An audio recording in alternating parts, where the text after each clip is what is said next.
What's going on, folks? Hope everyone can hear me well. Hope everyone's having a good weekend so far. Welcome to the live stream. Today, basically going to be covering AMC's new preliminary Schedule 14A filing. I know this has been a hot topic ever since it came out. It came out yesterday. What, 4:30 p.m. Eastern. So I know it's been tons of videos, tons of lives, lots of posts on Reddit, Twitter, FinTwits, etc.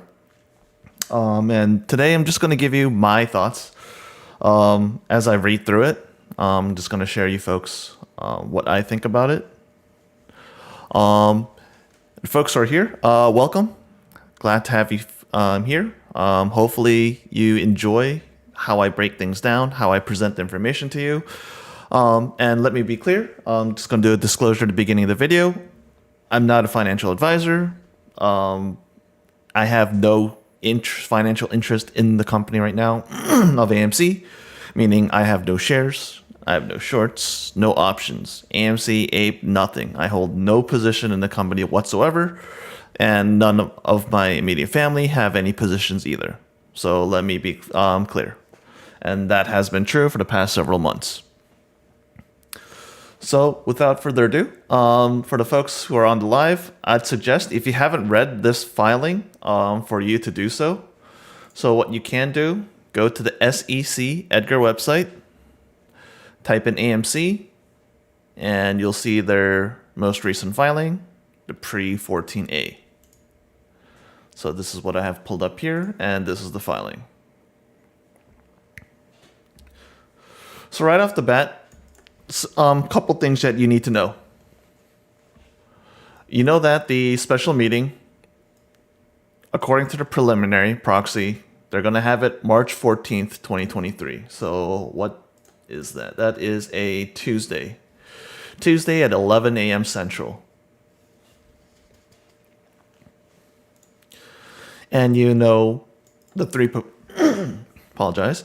There's 3 proposals out. The way that these proposals are put to a vote, it's slightly different from the way that the board and Adam Aaron initially presented it, so you got to pay attention to it.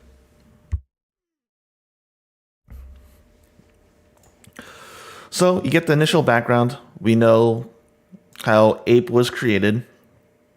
We know how that APE unit is 1/100th of a Series A convertible participating preferred stock. We knew that this was possible through an old plan. Basically, AMC had to dig through their previous filings, and I believe this was something that was approved back in 2013 in regards to having the preferred shares, that preferred stock. We know that December 22nd, they entered in, and AMC entered into an FPA, a forward purchasing agreement with Antara Capital. We know that this HSR period, waiting period for the deal with Antara Capital will soon be ending and should most likely be approved. So we know that Antara will be getting that 106.5 million APE approximately. We know the 100 million debt swap. So the 100 million in the second lien notes, they're going to get another 91 million APE.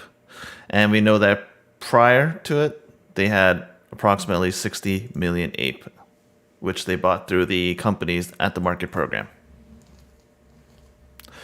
So you need to pay close attention. What are the exact 3 proposals? Proposal 1. Is there something wrong with the sound? Did a quick... Exact 3 proposals. No, sound should be good. Okay, there we go. So proposal 1, need to approve an amendment to our 3rd amended restated certificate of incorporation. They're going to increase the total number of authorized shares from 524 million to 550 million shares. This is a big one. I haven't seen too many videos. Some really overlook this. But this is a big eye popper if you think about it. And I'm just going to read through the whole proposal, and then I'm going to show you the numbers and get back to why. Justify why this proposal number 1 is a big issue. Now, proposal 2, they're going to approve and amend the certificate of incorporation so that they can do a reverse stock split, 1 share for every 10 shares, 1 share of common stock for every 10 shares of common stock. And you're going to allow for the full conversion of all outstanding shares of basically APE. And proposal 3, approve 1 or more adjournments of the special meeting. This one, yes, it's a proposal that you need to vote for, but I'm going to just show you the numbers why I think that this is a non-thing. I don't think this is anything to be really concerned about.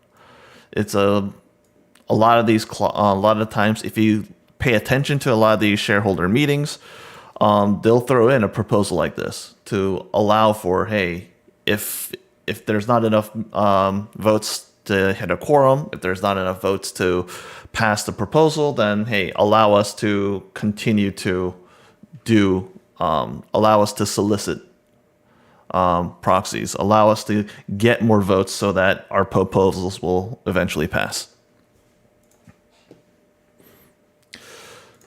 So previously, a lot of folks, they were thinking, oh, I can vote yes for a couple things and vote no for a couple things.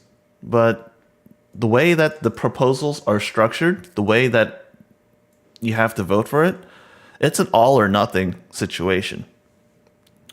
So they even bolded it here for you. In order to effect the conversion of APE into common stock, stockholders must approve both the share increase proposal and the reverse split proposal. The share increase proposal alone will not create sufficient authorized common stock without the reverse split proposal to enable the conversion to occur. What does that mean? Right now, if you have 524 million shares of common stock, you have over 900 million APE.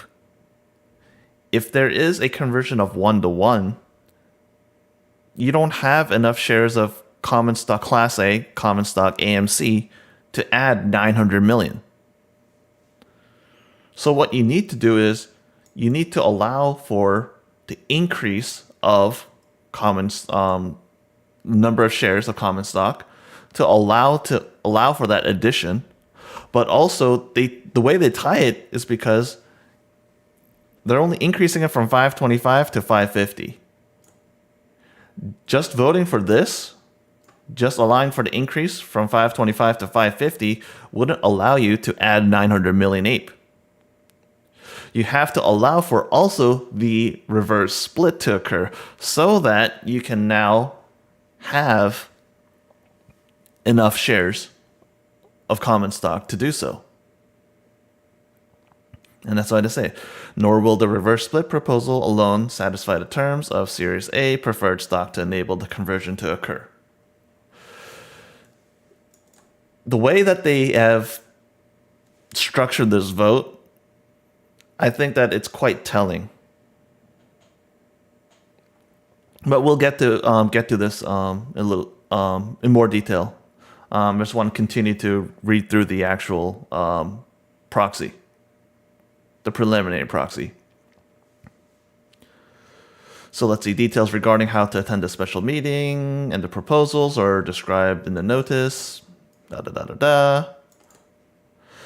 we know that Antara has agreed to vote their shares in favor of the proposals. It said, your vote is very important regardless of the number of shares of common stock or Series A preferred stock you own. Yeah, they want to have enough shares to have a quorum. They want to have enough votes so that their proposals will pass. And then you got some more mumbo jumbo. Yeah, we're going to have the special meeting in person, public health concerns, yada, yada, yada. This is interesting. We plan to provide a listen-only webcast of the special meeting for those who are unable to attend in person. The webcast will be accessible, through the investor relations sections of our website.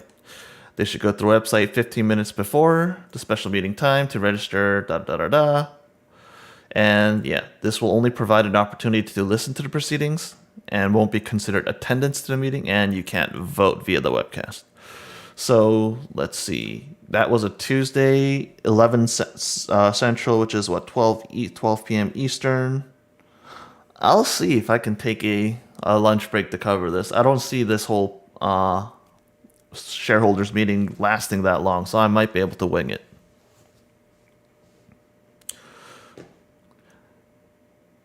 And remember the record date for this meeting. So for your shares to count for that vote, for that shareholders meeting in March, would be February 8th right now, February 8th, 2023. So you have, a week and a half to make changes to whatever position that you owned so that you can affect how many shares, how much voting power you have for this shareholders meeting. So keep that in mind. You got February 8th as the record date, and you have March 14th as the actual meeting date.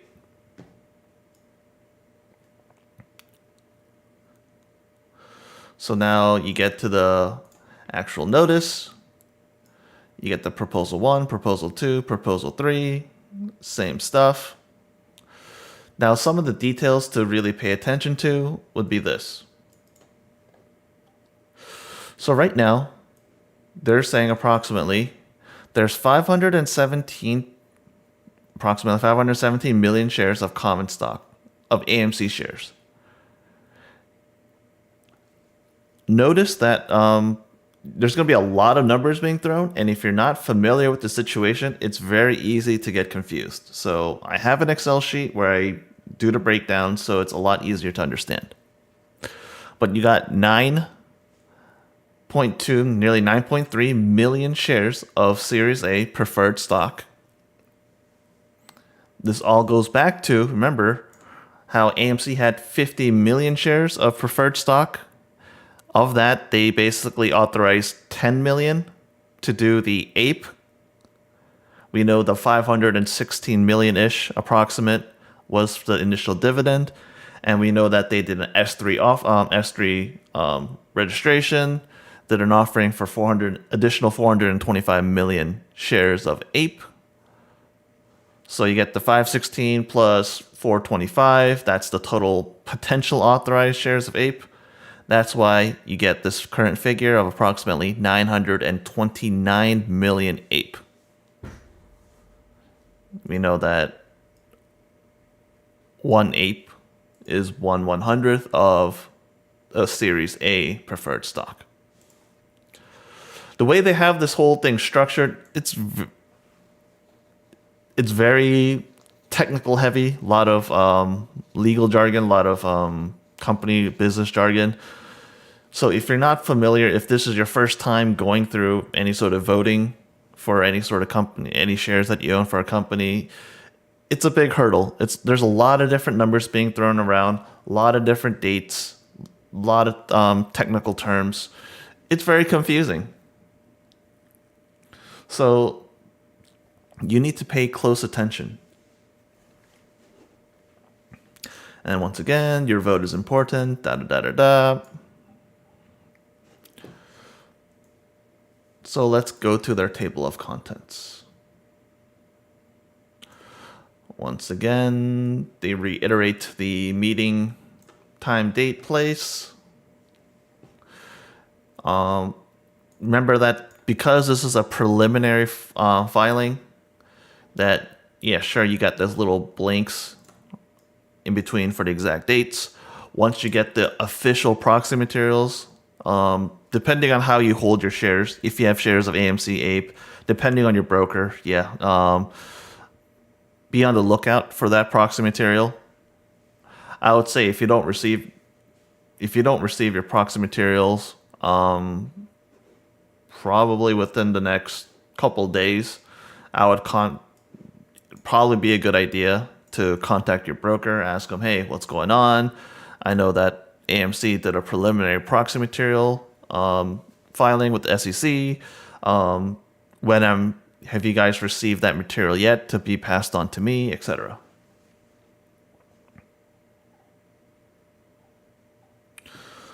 So let's go on. So we know the reverse split. We know that it's going to be every 10 shares of issued and outstanding common stock. It'll be converted to 1 share of common stock. So now this is the interesting part. You have the 517 million of the Class A common stock shares of AMC. You have the nearly 3 million shares of Series A preferred stock. You combine that all together. You do the reverse split.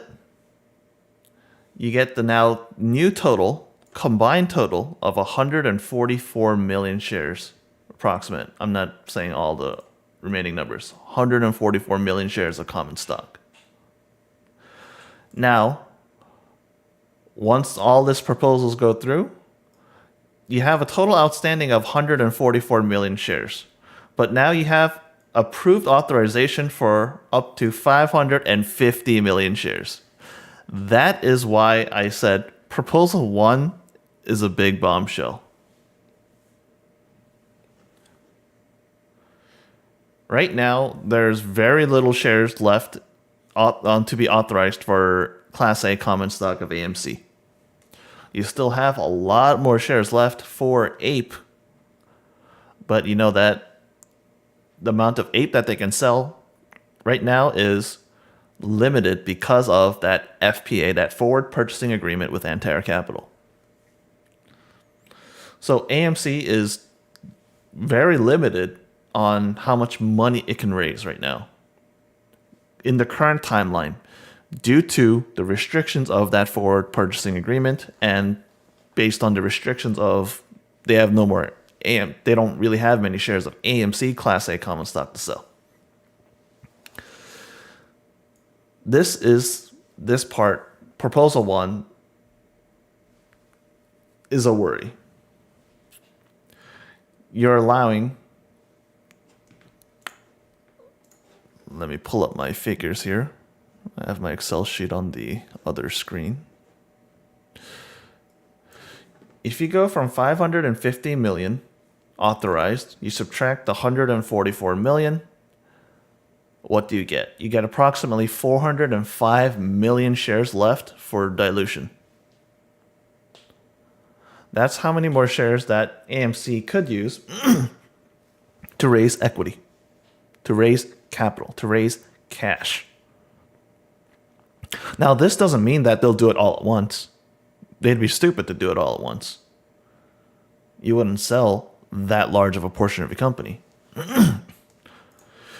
When you only have 144 million, let's say 145 million shares, are you really going to be selling more than, let's say, 50% of that all at one shot? Would you be selling more than 70 million shares at all? No. You'd be selling in much smaller chunks. But nonetheless, voting for Proposal 1, allowing for that to go through, that would allow for AMC to have the authorization to sell shares, to raise capital. Now this is the interesting thing. This is also something that I've talked about before, the new QSIP. So they tell you in this FAQ section, will the new common stock be issued under a new cusp? And yes, if it's approved and implemented, every 10 shares, it'd be converted into 1 share of common stock issued under a new QSIP. New shares of common stock issued upon the conversion of Series A preferred stock and APE will also be issued under that same new QSIP.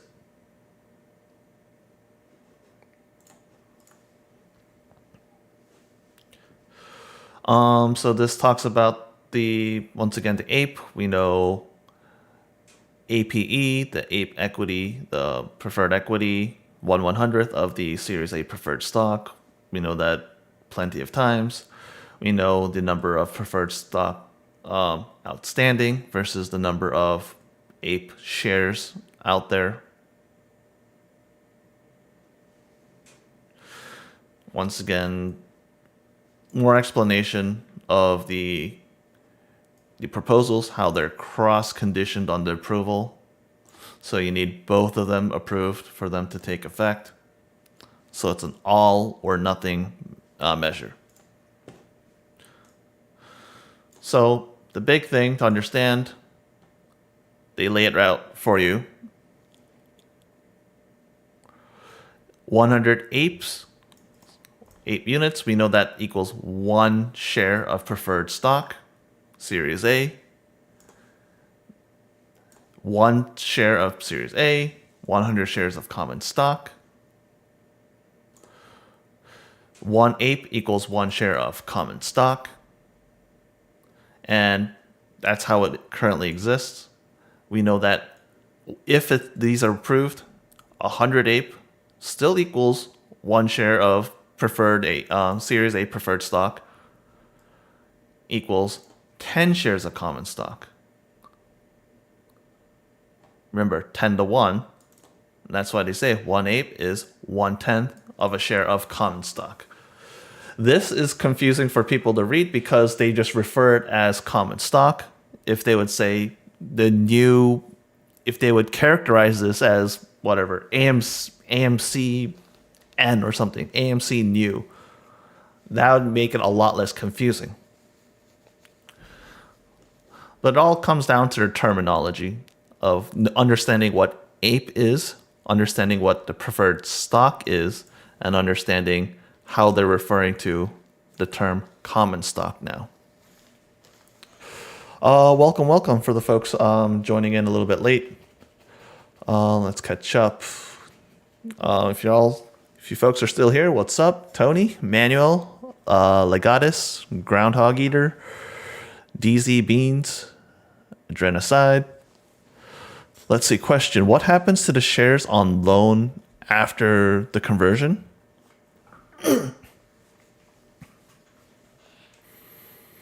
My thought is that similar to, if a company is shorting it, you would think that because of the new QSIP, because of the new number, because of that change, you would have a situation where certainly the short could transfer over to the new QSIP. You can have that.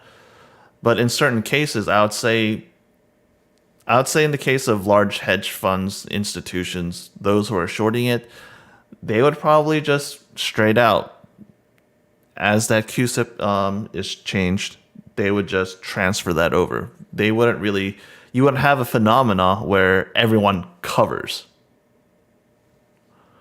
In the case of regular retail traders, day traders, swing traders, etc., those folks use regular typical brokerages. I would guess that, depending on the broker, some might say, hey, you need, they might tell you, you might need to cover this.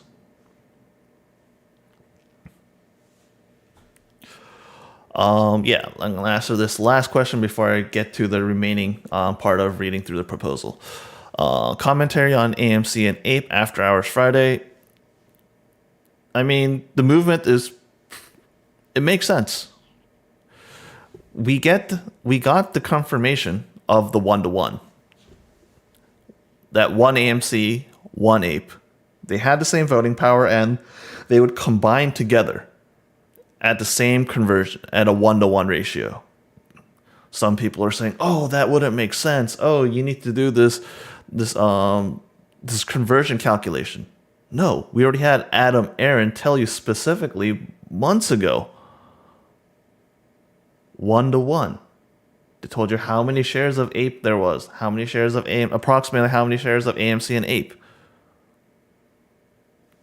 I know a lot of people were saying, "Oh no, you don't understand anything about the market. Oh, there's no way they could do a 1-to-1." Because it's a 1-to-1, you get that movement. You know that there's an arbitrage that exists between share price of AMC and share price of Ape. AMC is worth a lot more on a per share basis versus Ape. So because it's a conversion 1-to-1, Ape is going to go up and AMC is going to fall. AMC didn't fall as much as Ape. So the question now becomes, what is the real value to consider for AMC?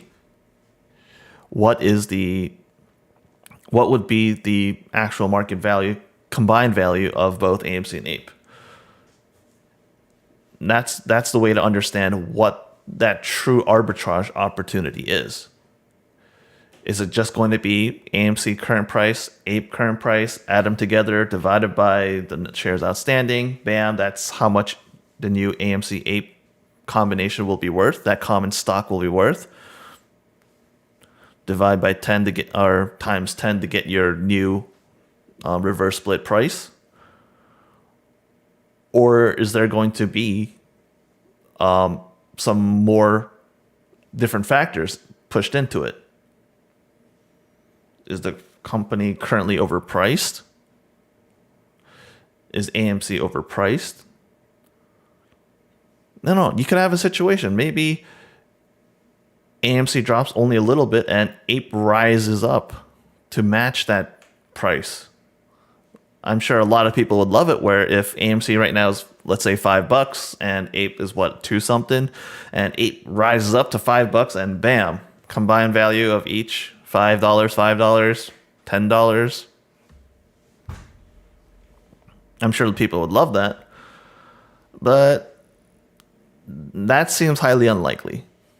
My thought, and I'll be disclosing this at the end of the stream, because I have some thoughts of how to play this, and I think that I'll be taking the opportunity come Monday or Tuesday to enter in a trade for this situation, because I think that after reading this, there presents a clear opportunity of how to make profit on this situation, in my opinion. But yeah, okay. Let's answer one last follow up from you. The huge stock halt. Yeah, there was the whole explanation from the NYSE in regards to what happened. The opening auction failed to occur. So you had the issue of the SSR. So because you had initially I thought it was only like 20, 30 stocks, but I think it affected close to like 100 plus stocks. Lots of blue chip stocks. A lot of stocks even I own. REITs were affected. Just all across the board, not just meme stocks, just lots of stocks were affected by this. I don't really think that that's a smoking gun that a lot of people think exists. People think that, oh, this is they're manipulating stuff behind the scenes again. It'd be odd that they would be manipulating all those different companies then. I think the number is up to like 100, 120, 130 different stocks. There's a massive list. You can check it on NYSE, the trading halts. You can check the historical trading. I've done it before. I've shown you folks on videos when I had to disprove another guy saying that, oh, hey, Ape was it Ape or AMC? They're saying they were halted and blah, blah, blah. But yeah, I'm getting too distracted from the proposal, so let me go back to this because there's still a lot to cover, not just by reading this, but also the breaking down of the situation.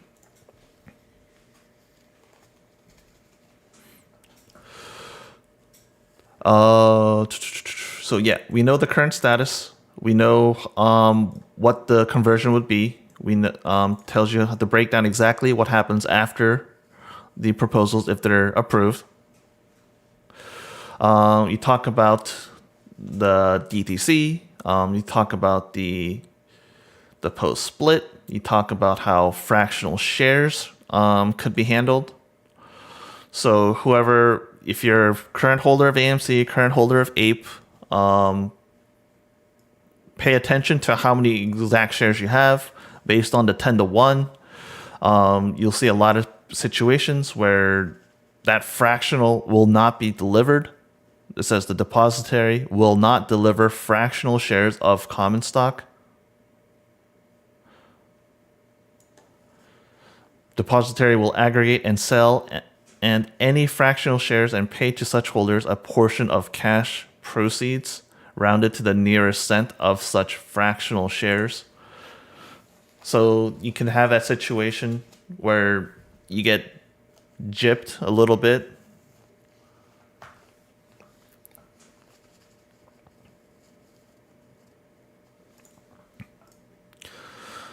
So they give you an example. If you hold 100 shares of common stock, so if you hold currently right now 100 shares of AMC, 100 shares of APE, when it becomes effective, you hold basically 20 shares of common stock combined, because 100 shares pre-split would be 10 shares post-split.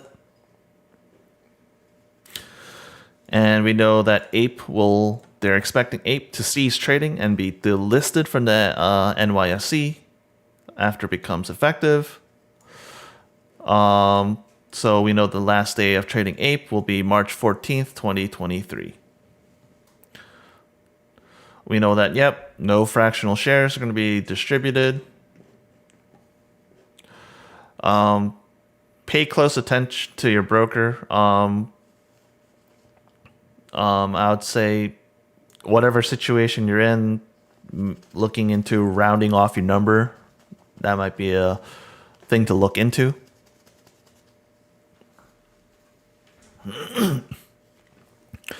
So we get who can vote at the meeting. You remember, once again, reiteration, this is the FAQ, so it's a lot of stuff that's been rehashed already previously, but close of business, February 8th, 2023. That's the record date. So make sure that you hold those shares if you want to vote for the shareholder meeting.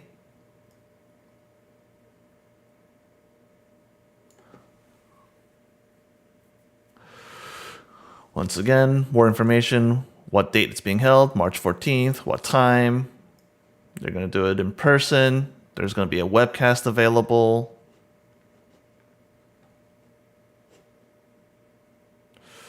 Let's see, anything else in the FAQ interesting?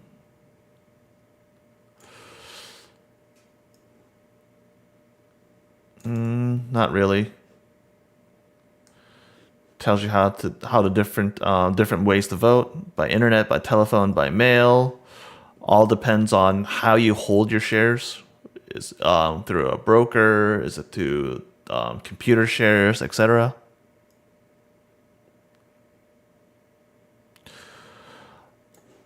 Yeah, if you're holder of APE, you can contact their proxy solicitor. That's also interesting.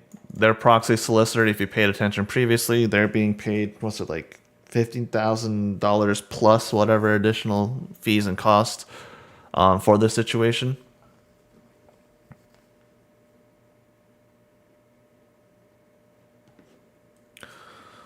So, they even give you, this is not wrong. The numbers that they're proposing, the way that they're showing it, it's just, if you're not paying attention, that first glance, it'll slip right by you, because you think, oh, you're being asked to vote on the proposed amendments so that the company will have the authority to issue 25.8 million more shares. It'll increase it to 550 million from their current 500 and whatever 24 million. Yeah, I'm only authorizing an additional 25.8 million. You think, hey, that's a small percentage.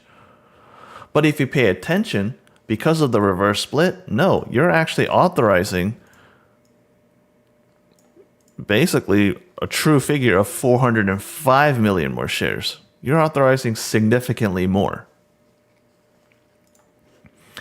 And we know the board recommends, hey, vote for the proposal. The board wouldn't be putting these proposals up if they didn't think they wanted it to occur.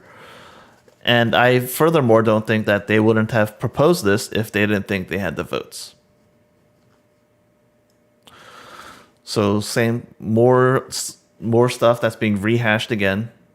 The proposals being conditioned to one another. We know how Antera Capital will vote.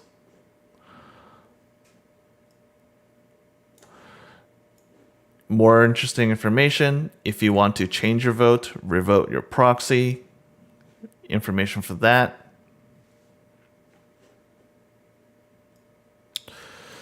Now, this also figure to pay attention to, quorum. So it's the minimum number of shares required to transact business at our special meeting. So under the bylaws of AMC and Delaware law, you need 1/3 of outstanding shares of that common stock and Series A preferred stock, or APE, together voting together as one class. Now, I do recall seeing this being quite interesting. I believe under Delaware law, you would normally have a vote that occurs separately, one for the preferred, one for the common. So I don't know exactly the legal situation that goes down by allowing this for them to vote together as one class. Lawyers and stuff, they can contemplate and they can argue and yada yada yada. I'm not really interested in that. If shareholders, if they want to make a fuss saying that, hey, maybe is there a violation of Delaware law because of where AMC is incorporated, et cetera, that you can't allow this vote to occur, maybe something goes down. I just think that's very unlikely. But nonetheless, we'll just have to see. But nonetheless, the number to pay attention to, you have the total number of common stock Class A AMC shares. You have total number of APE issued. You need 482 million approximately shares of either Class A common stock of AMC or APE voted so that they can have a quorum. If you pay attention, if you've done voting for any other type of proposals for different companies, abstentions, yeah, it represents an affirmative choice to decline to vote on the proposal. But a lot of times that abstention will also be counted as a vote. So that'll count towards the number for your quorum.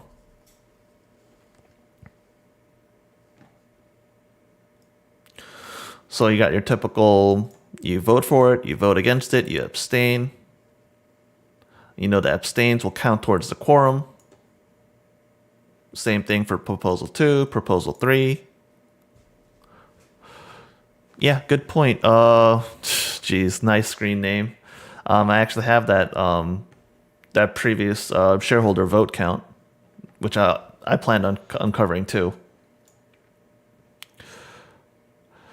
Interesting thing. Yeah, if I do not specify how my shares are to be voted or fail to provide timely directions to my broker or bank, blah, blah, blah.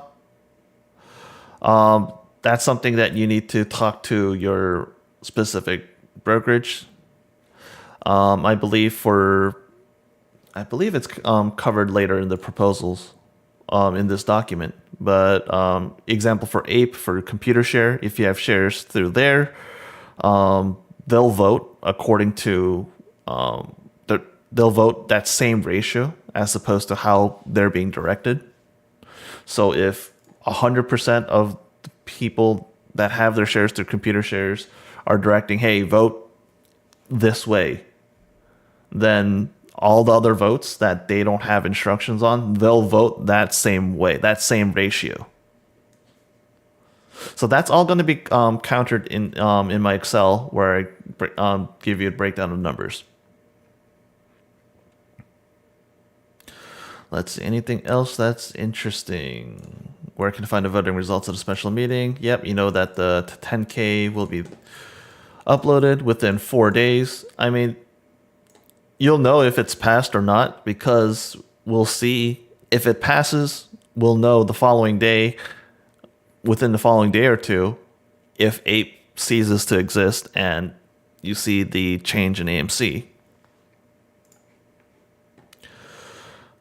More other couple questions here, not really big impact. If you receive more than one set of printed materials, share address, all the technical legal stuff to go through. So this is the more breakdown of how each of the individual proposals are done. Give you the background on Ape. Talk about the Antera transaction, the special dividends. We know the increase in authorized shares. Now, there's some warnings that they give right off the bat.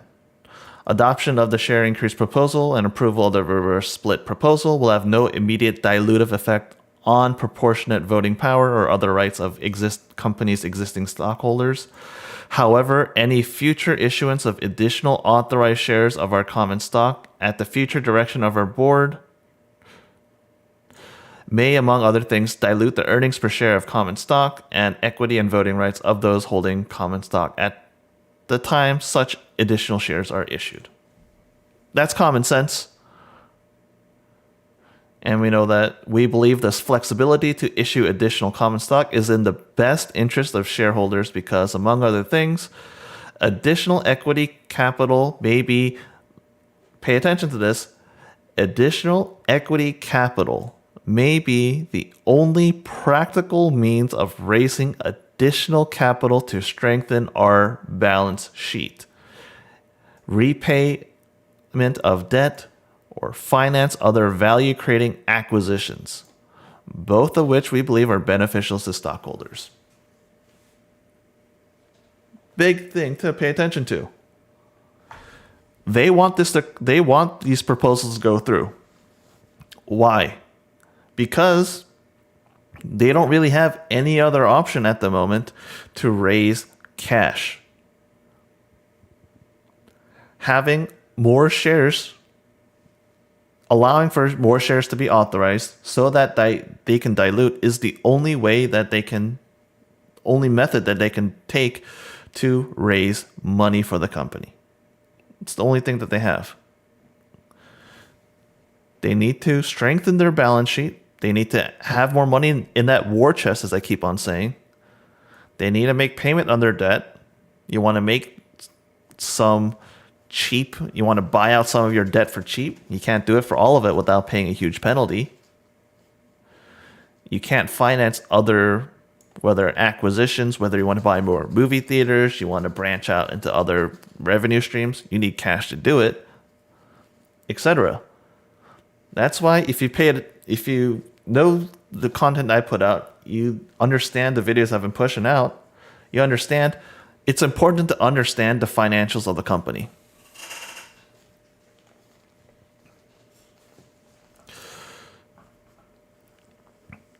More technical stuff. If share increase proposal is not approved,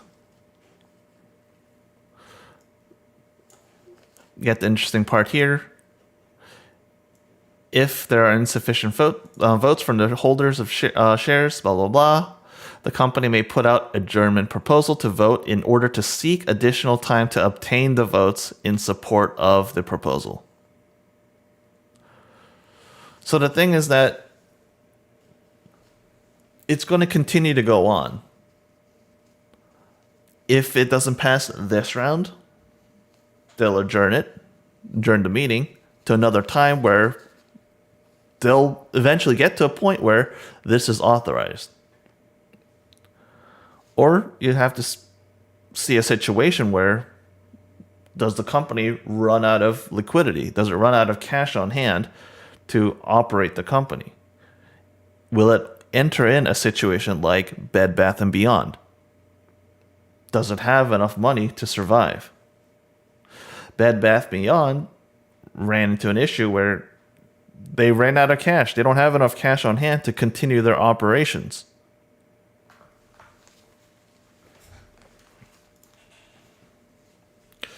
So we know how the board is recommending it for Proposal 1. A lot of the same stuff, just more explanations to it. Pay attention also to this figure, 1.2 million shares. They got that reserved for their EIP. So you know that the NEOs, the named executive officers, all the directors, all the C-level folks, CFO, CEO, COO, etc. They're all still going to get paid. They're still going to get their salary. They're still going to get their shares. So they're still making money.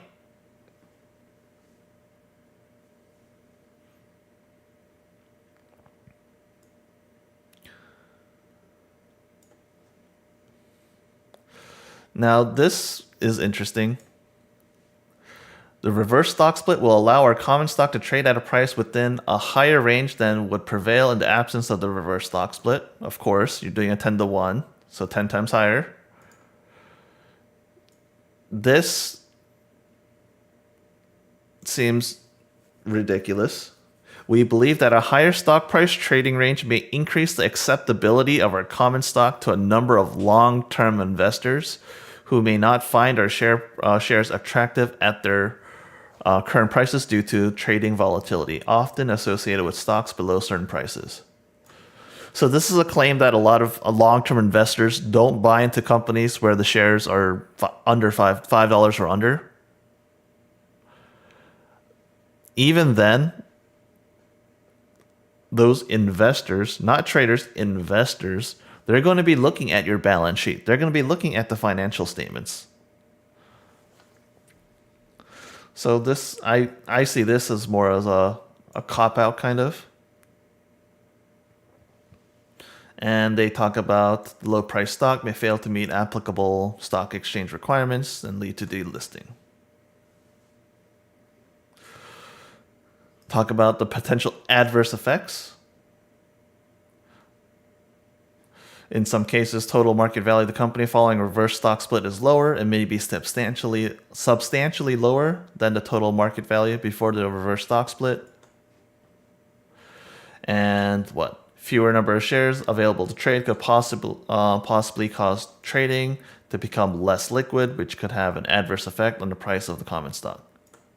I mean, all these things, they're not wrong. These are true.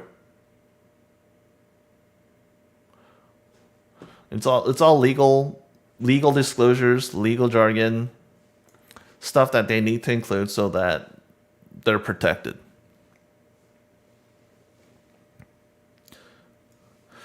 Once again, we know that there are no fractional shares. So if whatever number of shares you have, because they don't allow for fractional shares, basically you're going to have that sold. So I would say it would make sense in my head that if you have an uneven number of shares, so not roundable by divisible by 10, that either you add enough to round up to that 10 figure or you sell enough so you have that round 10 figure. That way you're able to at least control at what price you're selling it or you're buying it at, as opposed to if this proposal goes through, that they would sell that fractional at their price. I mean, we're talking about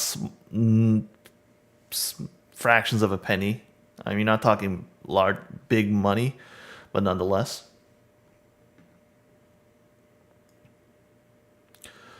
Once again, talking about the whole AMC and APE.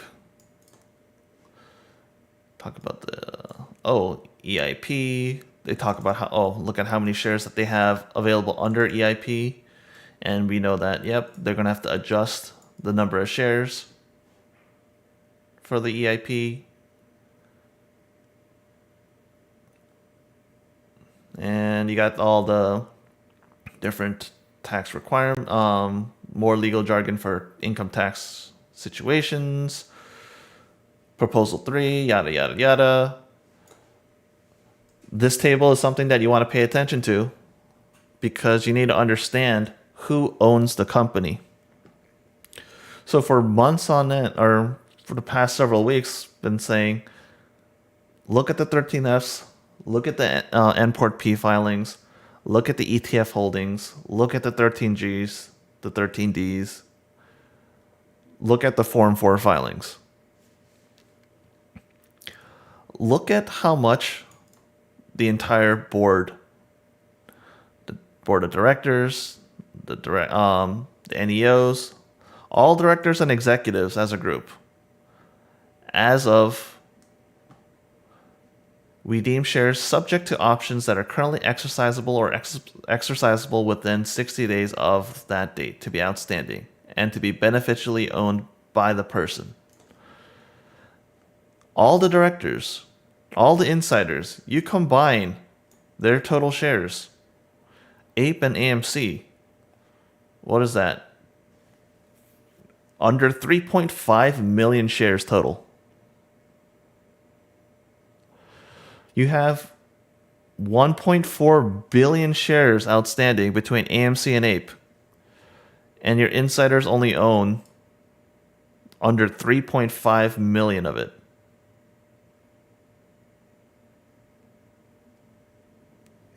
Yikes. Look at all your executives.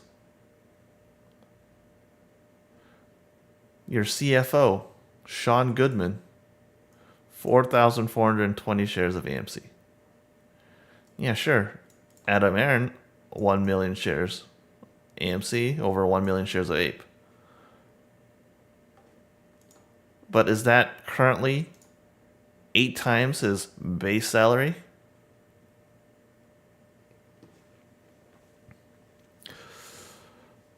I have this number further broken down because I updated the figures, for example, for Vanguard. But thing to pay attention to, Vanguard, 47 mil AMC, 47 mil APE, equal amounts. That plus Antera, basically 300 million shares. Just 2 institutions, you got nearly 300 million shares. Significant portion of the voting bloc.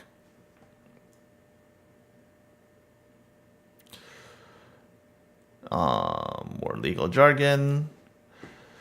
Now, this is something also to pay attention to. I think I haven't seen I haven't seen that many videos, but of the videos I've seen, not many folks have covered this Annex A section. The Certificate of Amendment amends the Third Amendment and restated certificate of incorporation of the corporation. So that's Section A of Article 4 of the Certificate of Incorporation. It's going to state now, total number of shares of capital stock that the corporation has authority to issue is 600 million shares. Pay attention to that figure.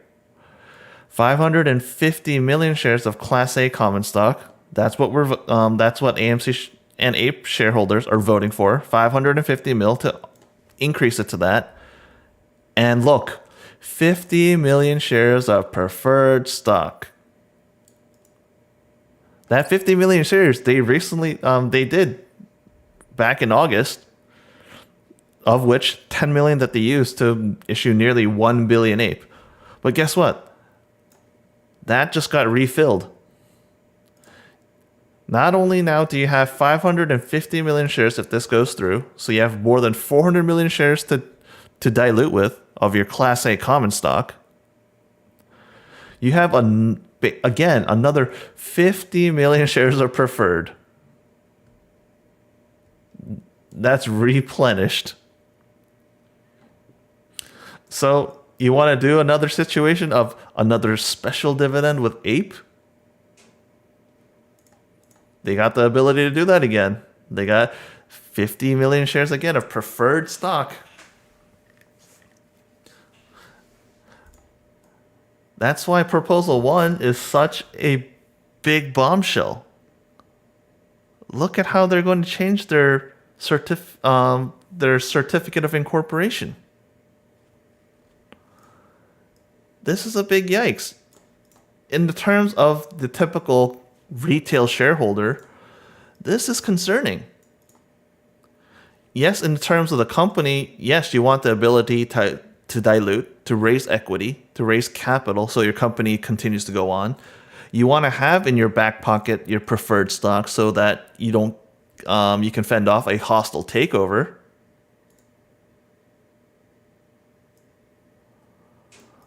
But for the typical retail shareholder, for a lot of the folks who got into AMC for a squeeze, this is scary. How you came in for a squeeze, now are you in it for the fundamentals? The fundamentals is scary now because if you vote yes, you're allowing for the authorization of another 400 plus million shares for dilution. And if they run out of that and you don't allow them to authorize more shares of Class A, they'll dilute you again through preferred stock.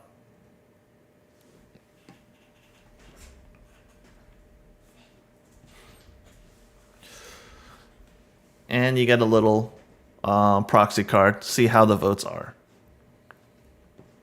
So let me catch up to the chat here.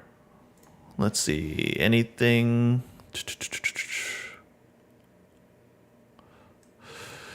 I sold ape at 251. I'll buy back in if it goes below 2. I honestly don't know if 8 will go back below 2. Taking notes. Yeah, you doubt it goes below 2. Yep, I agree. 136 million shares voted last year for the turn up. Okay, I have that figure here. For their 2022 annual meeting of stockholders, when you had 516 million eligible shares to vote, 268 came out.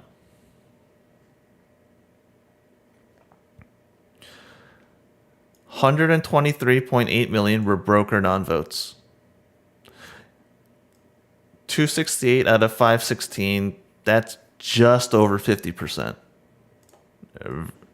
But you can say that, you know what, there wasn't much retail interest in voting for the directors, which you should have if you're an investor in the company, not a trader. If you're an actual investor in the company, the public accounting firm, the executive compensation, etc. The turnout was very low. I would expect that this vote now of over 1.4 billion shares, you're going to have a greater turnout. And you'd have to see a greater turnout to really understand if retail indeed does own the company. That voting number will be the telltale sign. Does retail really own 90% of the company? I can tell you mathematically already that it's not possible due to how many shares Antera owns alone, Vanguard owns, BlackRock owns. But nonetheless. So, yeah, that 136 isn't quite true. They had a lot more total votes, 268 out of 516. For most of the proposals, yeah, you had, 124 for that. You had 235 because of the non-broker votes also counting. AMC is broke. Yeah, I'll show the Q3 earnings again. They need to trim the fat on the overhead. They need to trim non-performing movie theaters. But the ability for them to do that because of those long-term leases that they're locked into does present a tricky situation. AMC doesn't have enough cash to make it through Q3 2020. I'm guessing 2023. Yes, that I would agree with. What about over 10 million apes? Yeah, I've always argued that that figure of 10 million apes didn't make sense. I used some of the data in regards to the Investor Connect, which was sub 900,000, like 890,000. And some people got offended by that. Let's see, other questions. AA trying to get retail out of being majority shareholders, and I hope he succeeds for the good of the company. Hollywood shot their shot by going woke. Deadpool 3, Future 4. Cinemark is more than AMC and institutions are buying. AMC will be fine? I don't understand your remark there. The problem is people are forced to argue fundamentals now when it used to be this isn't a fundamental play. That is why you have no FOMO buying. People aren't dumb and can read numbers. I thought that apes owned the float. Why is it still share floating around? Huh? Don't understand. But okay, so we went through the whole proxy, the preliminary proxy, and I'm going to show you folks the numbers here. So a lot of numbers going to be thrown, but let's try to break it down. So off the proxy, the preliminary proxy, we know that Class A common stock, when you refer back to the supposed record date 2/8, thinking 517 million shares of Class A common stock, Class A common stock meaning AMC shares. Remember that AMC had in their back pocket, due to 2013, 50 million shares of preferred stock. That 10 million was what they used to issue APE. You know that of that 10 million, the way that they broke it down, 1/100th, you know that 516 mil, one share of AMC would give you one share of APE as a special dividend. We know that the S3 filing gave up to 425 million shares of additional APE to be sold. So you had a potential 491 million approximate of total APE that could be sold. We know that so far, almost 930 million of APE units exist. A large portion of that is due to Antera. And due to how the preferred stock is issued and everything, factoring in the EIP, the shares that they have in reserve, you get the number of preferred stock. So you get the total shares of AMC and APE, 1.4 billion. AMC plus APE, 1.4 billion total shares. You need 482 million shares voted to have a quorum. Now, what I have here is a little breakdown of how many shares do they have off the bat, basically voting. We know the figure from Antera, 257 million. We know, I'm pulling up updated figures from Vanguard as of their positions as of the end of December 2022. If they own equal shares of AMC and APE, they have 97 million shares of AMC plus APE.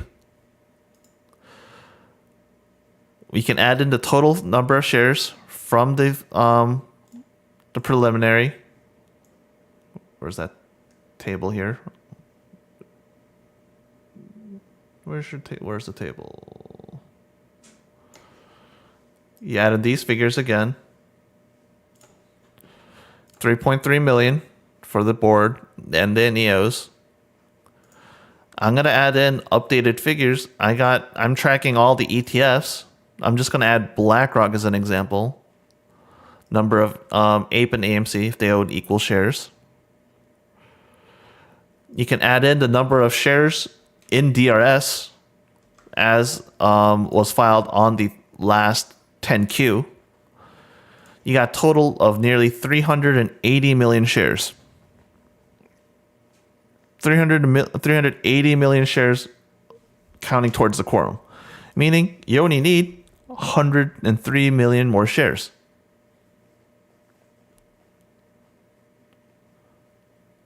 Without any other folks, all you need is 100 million more shares out of 1.4 billion.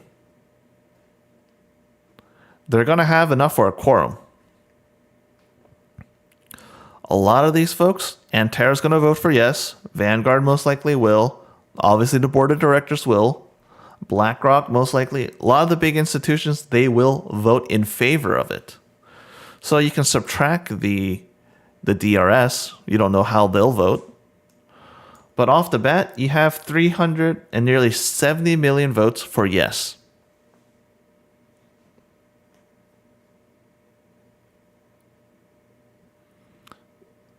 I don't think you'll get a full turnout of every single share of 1.4 billion, but it's highly likely that you'll get a majority. Already, you have nearly 370 million votes voting in favor of the proposal.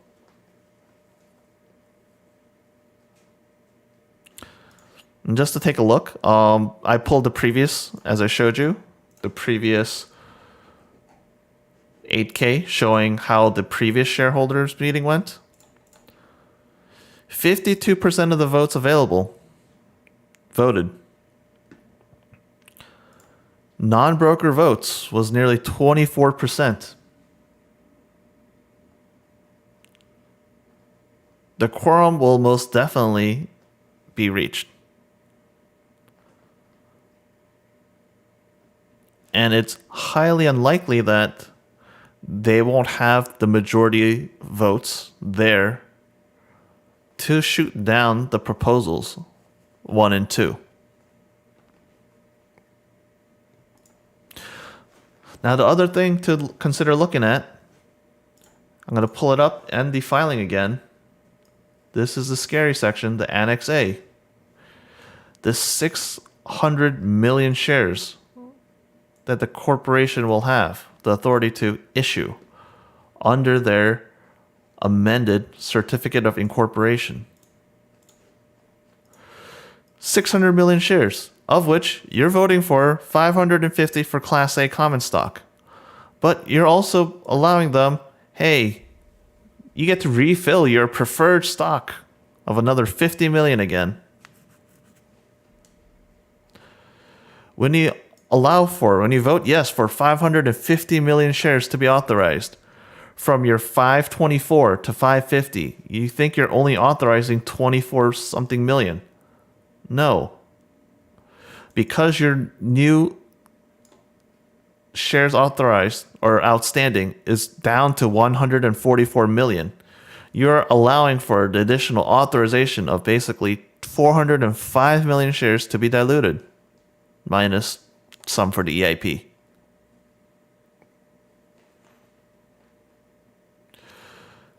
This is a whole lot of dilution that's available. 405 million.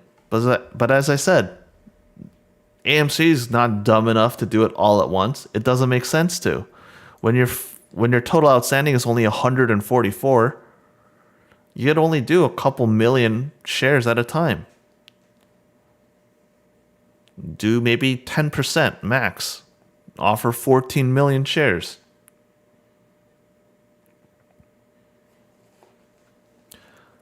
But the folks who are saying that, vote yes so that they can offer up 100 million shares of the company, 200 million shares of the company.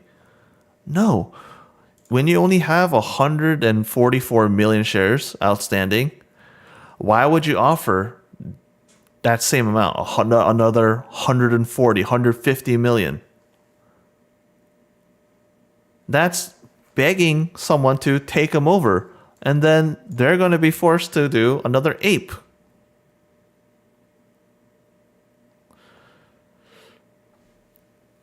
So this is a slow bleed until such time where I have the financials. I got the summary, a lot of the big numbers from the 10Q.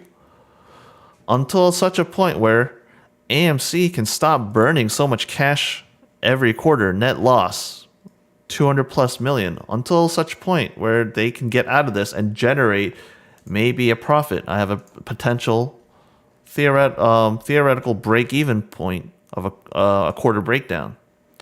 Until this occurs, they're going to be diluting consistently. And what does that mean for you as a shareholder? The value of your share continues to go down.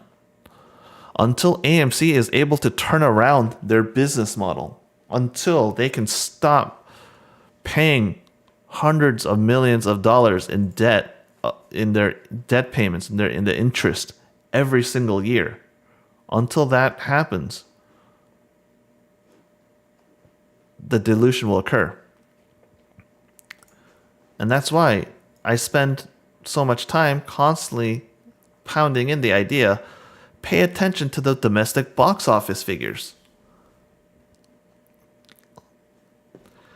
Look at how the company did pre-pandemic, 2017, 2018, 2019. What did the domestic box office do those 3 years? I have it color-coded so we can see. Oops, let's see over here. How much money is the box office doing 2019, 2018, 2017?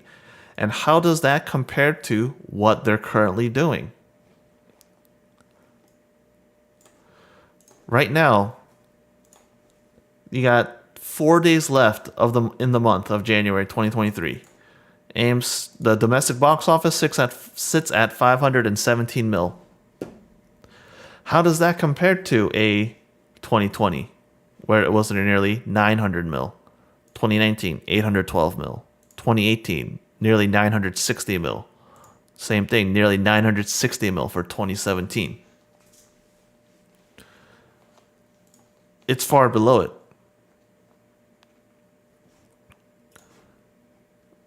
I said, even a very best case scenario, a lot of different factors being priced in to be favorable to AMC. You need $2.3 billion domestic box office gross to just turn a profit. And this is all giving great considerations that all that debt that they have, the interest that they have to pay on it, it's going to go up. But hey, you factor in the same amount, that's saying you need 2.3 billion. Will AMC hit 2.3 billion this quarter, January, February, March? It doesn't seem like it. At best, they'll do crazy scenario 600 million this quarter or this month. To do 2.3 billion in a quarter, you need to do over, 800 million? Is that it? Each month? It's not happening.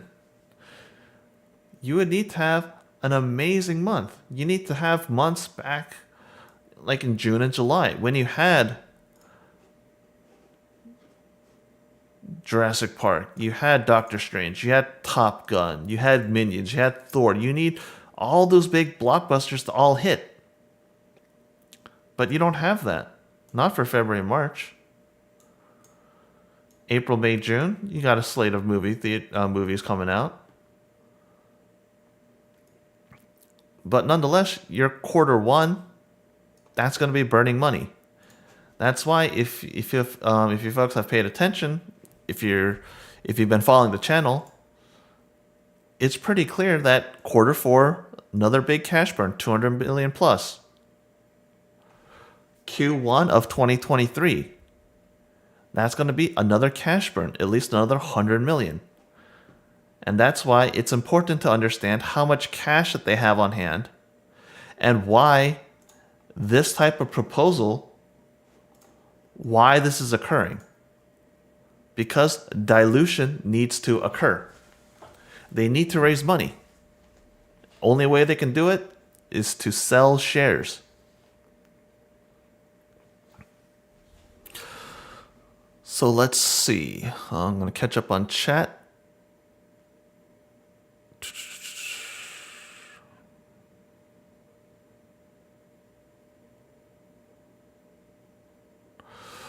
Let's see. At this point, you're more bullish on Clove than AMC. I remember hearing Clove. I think that was another one of those meme plays. AMC's in the grave. Seek opportunity elsewhere. Ah, Badback, what's up? AMC was a scam from the jump. They took advantage of uneducated, gullible, desperate newbies. The sooner those apes wake up and accept the reality, the better. Or if something else happens, like regulators fix the problems in markets and expose the shorts and naked shorts. That concept, I always hear naked shorts, naked shorts, naked shorts. If so much naked shorting is occurring, where is the corresponding FTD that would show that? You have that much naked shorting going on, then how does that not generate a FTD? FTDs in general are a lot of just delays, administrative delays. But if the supposed naked short more than the float occurs, why isn't there a corresponding FTD to show it?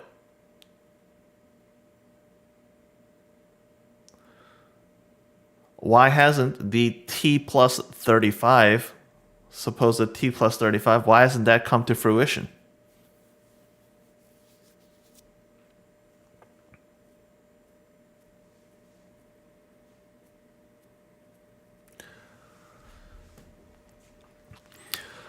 Yeah, I mean, looks like everyone's going to the whole naked short thing, but I'm not going to really spend more time delving into that topic. There's no evidence. I see no evidence that occurs. I don't see the corresponding FTDs. I don't see the corresponding figure changing. If naked shorting was that prevalent, that ongoing, why isn't the FTD count consistently going up every single week? Why is the short interest not skyrocketing every single report? Why is it only hovering around that 20 to 20, I think, 5% range?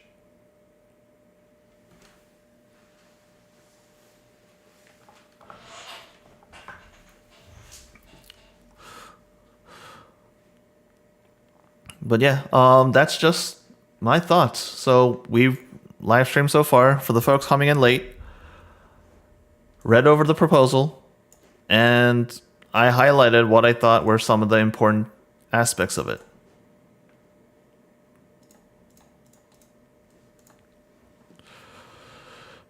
Now, I already gave a breakdown of how I thought people, what would be the smarter, what is really the only option in regards to this vote. Things have changed a little bit since the proposal, the initial proposal, and how it was laid out, due to how the votes are structured. It's an all or nothing situation.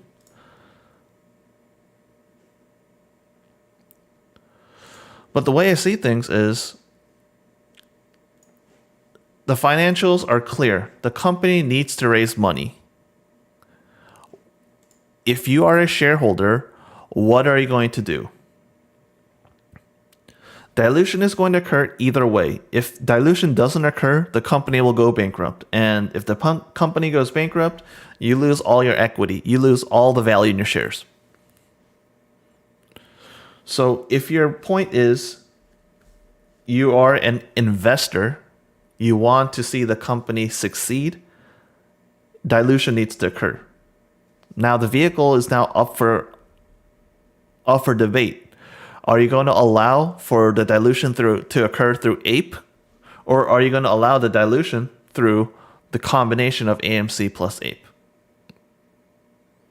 That's how I would be thinking of this voting proposal.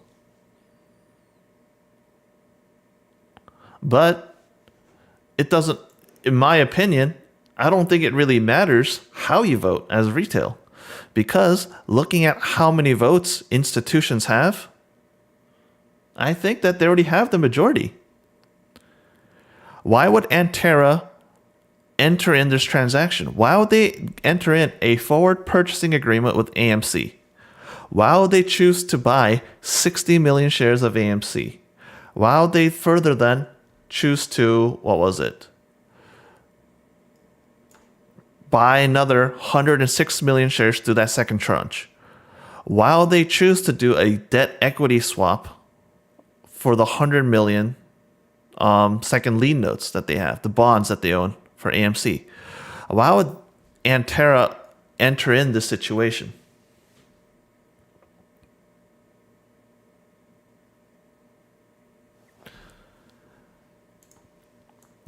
Antera is it's been clear that Antera has already been in this situation. They've been shorting Ape, but they just bought in Ape at super cheap price. 58 cents for the initial 60 mil? That forward purchasing agreement, that was all conditioned for the vote. This forward purchasing agreement, you can pull up the SEC filing. This all was conditioned with the fact that, you know what? You need to hold a shareholders meeting. You need to allow half for the vote to do the full conversion. This vote is saying, you know what? You need to allow us to permit the solicitation of proxies. You need to allow for the adjournment, one or more adjournments. This vote is going to, if they don't have the votes this round, it's just going to continue to go on next meeting. If not, the meeting after that. And furthermore, they're just going to continue to do that. I honestly think that they have enough shares right now.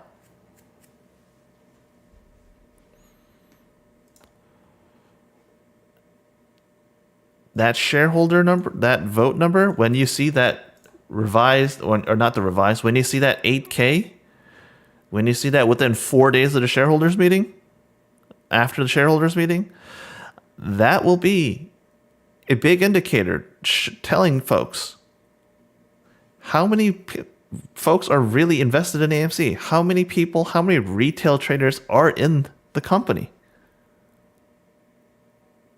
That'll be telling. That'll be blatantly clear.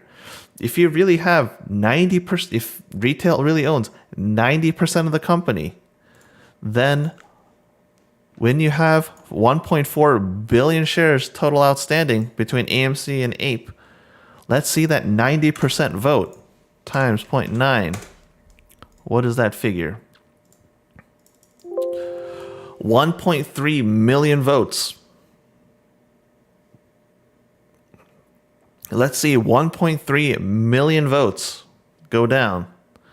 Except for the fact that Antera alone owns 257 million.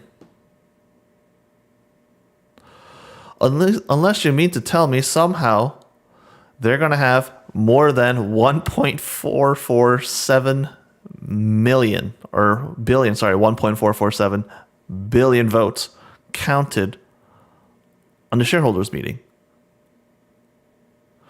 I think I recall hearing that type of situation for GameStop. They're saying, oh, we're going to get a count that exceeds the total outstanding. Did that occur in the shareholders meeting? As far as I recall, that didn't happen. You never have a situation at a shareholders meeting where the total number of votes exceeds the total shares outstanding.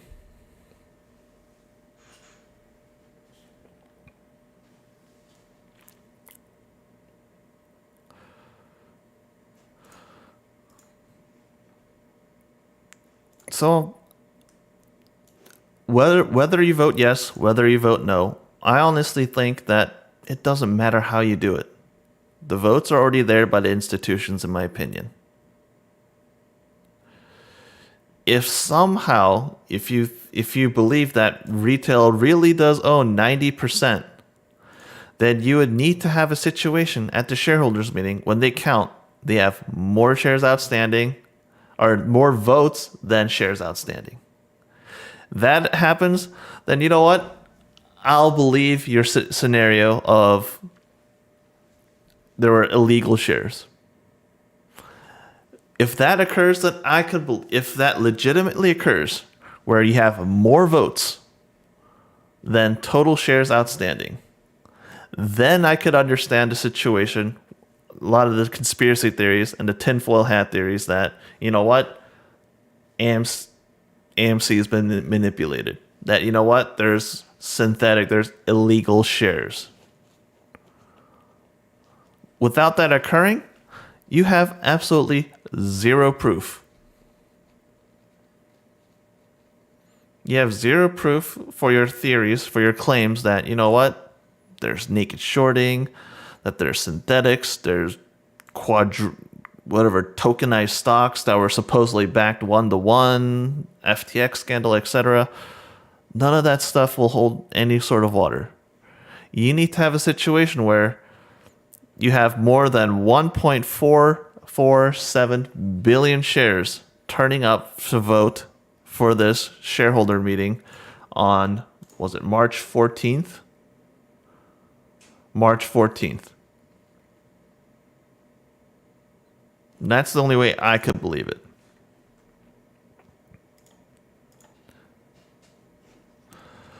Let's see. Let's go back. Oh, looks like bad back, and some folks are going back and forth. I'm not gonna get bogged down into drama. Let's see. Shadowstars, can you do a whiteboard with a position of 100 AMC and 108 prior to the conversion plus vote? Okay, so what is it you what is that? Was it sketchpad.io? Let me do a new create. Okay, so let me create that. Let me get the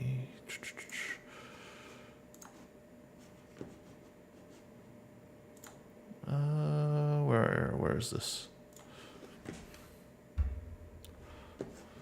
So okay, here's the sketchpad. So what do you want me to do? You want me to do 100 shares of AMC, 108. Okay. So if you have 100 AMC shares, you have 100. It's pretty much written out in the proxy, but we can reiterate it here. 100 shares of ape. So this is before. This is before vote.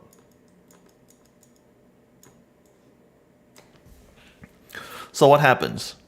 It's a 1-for-1. So you have 200 shares of AMC plus ape.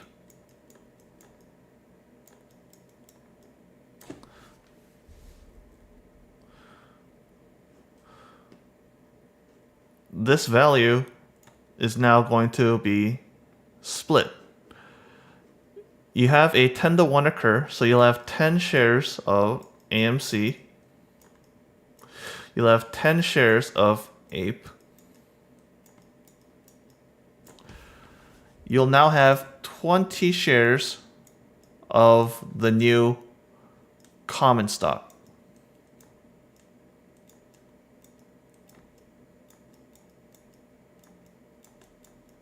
That's what happens.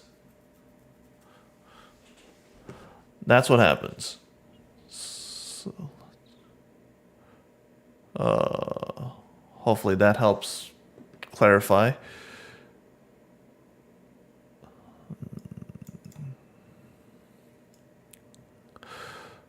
And Terra's going to make a crap load of money off of this? Yes, they are. And Terra bought what? They bought 60 million ape at spending 34.9 million approximate. So what is that? 30. I'll pull up a calculator here. 34.9. That's 34.9 million.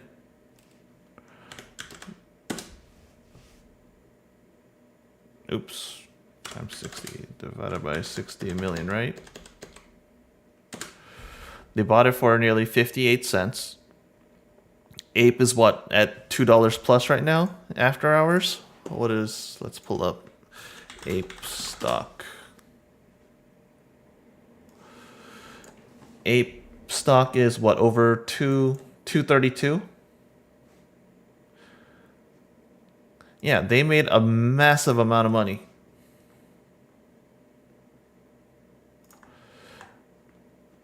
So if we do the quick math, they had 60 million shares of Ape that they bought for 34 million. That is now worth,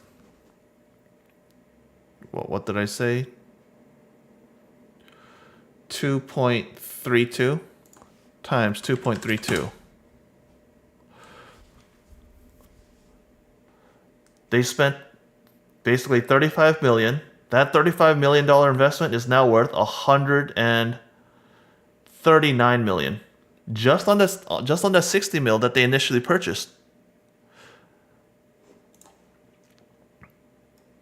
They'll spend what? Another 75.1 million for 106. So what, let's do the math on that. 75.11 million, right? And they'll get 106,595,106. That average was 70 cents per ape. But nonetheless, let's just combine their total. 60 million ape plus 106,595,106. That's 166.5 million ape that they got. How much did they spend for it? They spent 110 mil times 2.32 minus 110. Antera right now is sitting on a P&L profit of potential gain of $276.5 million just on the initial ape, that ape. That's the gain. Want to think about something else? That lien note, that 100 million bond holder debt that they own. A lot of that stuff is trading for pennies on the dollar, like anywhere from 30 to 40% of its value. You're getting approximately 91 million shares of ape, 2.32. Whatever interest they were supposedly going to get, 100 million, let's say over the course of until, was it 2026? Their second lien note's due 2026. Whatever percentage they're going to get paid. They're sitting right now at 211 mil for a 100 mil loan.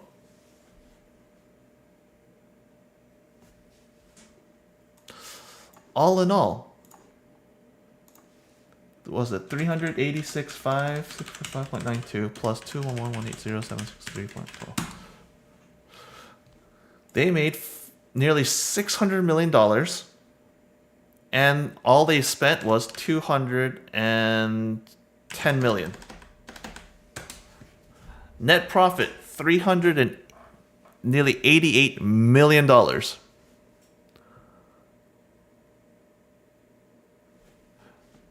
With a $210 million investment, they were able to generate $387 million of profit, net profit from it. That's insane. Antera making off like an absolute bandit.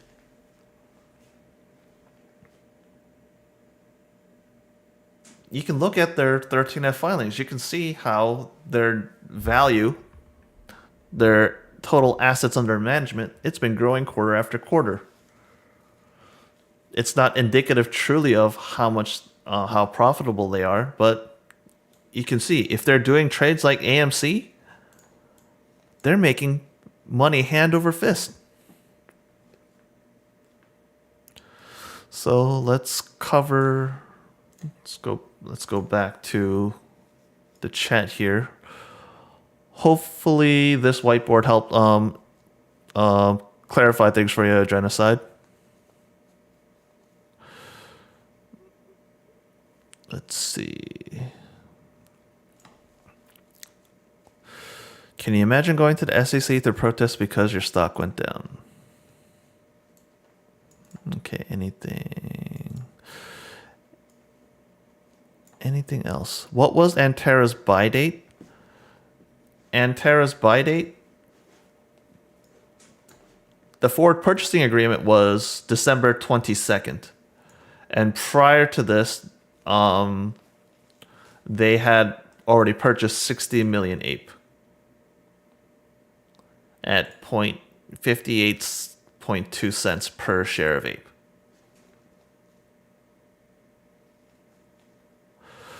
Now, why didn't AA sell ape at a higher price? I got no clue.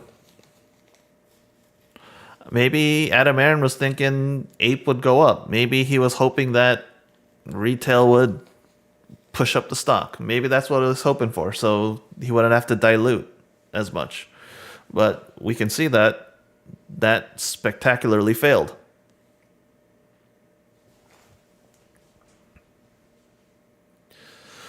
Now, remember that this FPA, Antera is holding onto their total, what was it? 257 million shares of ape through the shareholders meeting. But what happens after the shareholders meeting? Do you think they're going to hold on to that massive of a position? They're going to lock up that much money? Wouldn't make sense.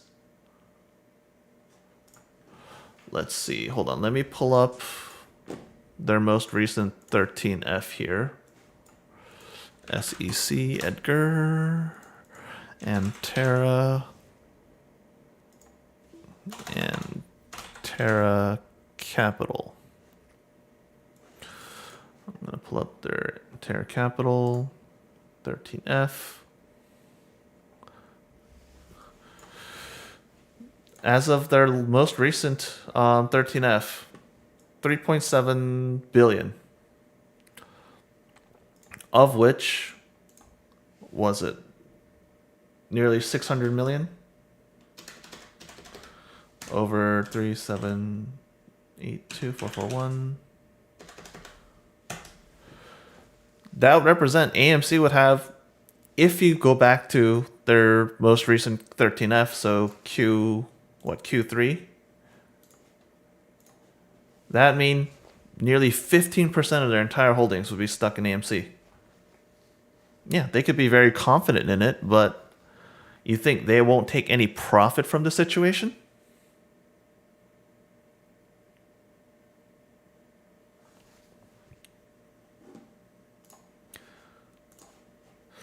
So let's see. Either way, crazy gains. Yep, Antera definitely made crazy. Antera most likely sell before any massive dilution. Yeah. Honestly, Antera was shorting ape before the situation. If they were shorting ape, they owned the bonds, they did the whole FPA. Do you think they're a net long investor in the company? No. They're going to continue to short the company. And they're only held on to this FPA of holding that 90 days, that lockup period, through the special meeting. After the special meeting and after the lockup period, I don't see any reason why they'd continue to hold this company. That many shares. It would make no sense.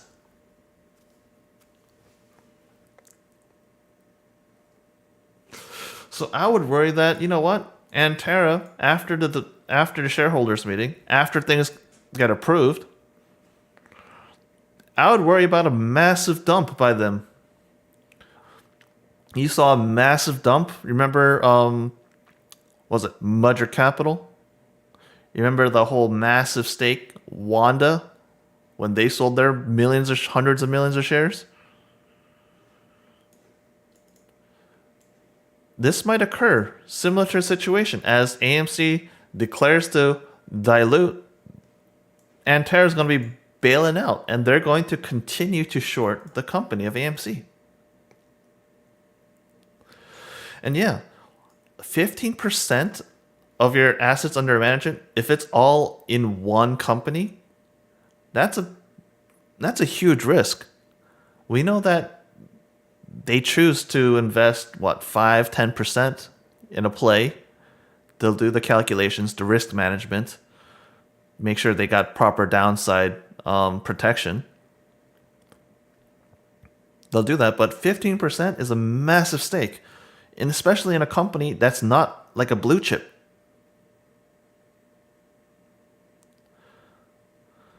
You want Antera to manage your money? Hey, the CEO of or was it CTO of Antera? What's this guy's name? Where's his name? The Gulati. I can't think. What's his name? Can't think of his CTO of Antera Capital. Or not CTO. I'm sorry, CIO. Sorry. Yeah, CIO Himanshu Gulati. I recall him. Alex Rodriguez. I remember him. They did something about Slam Corp.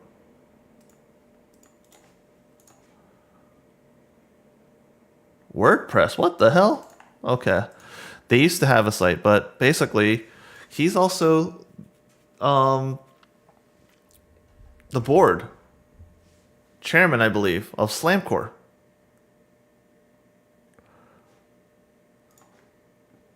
He's going to be heading that. Yeah, oh, sorry. He's the CEO of A-Rod Corp, of Slam Corp.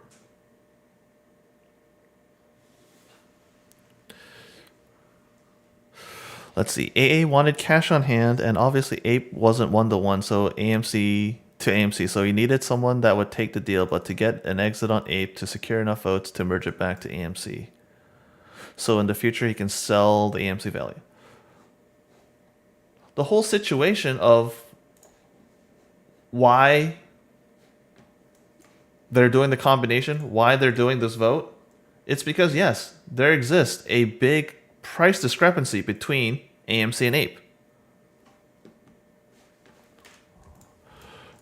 AMC stock, Ape stock. Yes, you have AMC at 536. You have Ape at 232. You're diluting. If it's a one-to-one situation, you're giving a larger portion of your company away for cheaper, as opposed to if you were to sell shares of your Class A common stock. When you're selling your preferred, when you're selling your Ape units at 232, basically more than 50% discount of what your Class A common stock of AMC sells at, you're giving away your company. You're giving away a larger portion of your ownership of your company at a cheap price. You're not getting, as quote unquote, as the CEO says, that's not smart dilution. So they're choosing to combine it back so that they're able to get a better return on if they were able to dilute. But nonetheless, the dilution short term right off the bat is not good in the terms of value of the shareholders. So yes, post-reverse split is going to be brutal with Antera dumping, immediately opening a massive short position combined with AA dropping shares and every other company following shorts down.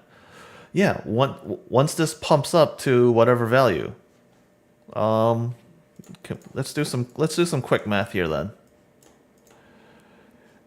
We know what's 2.32 is Ape. So that's Ape. And what is AMC? 536. 536. So market cap 232 times 929 million. 5.36 times that.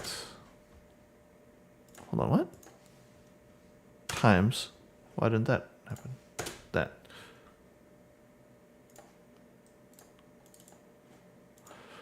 So let's do the sum of these two's values. That divided by the total number of shares outstanding.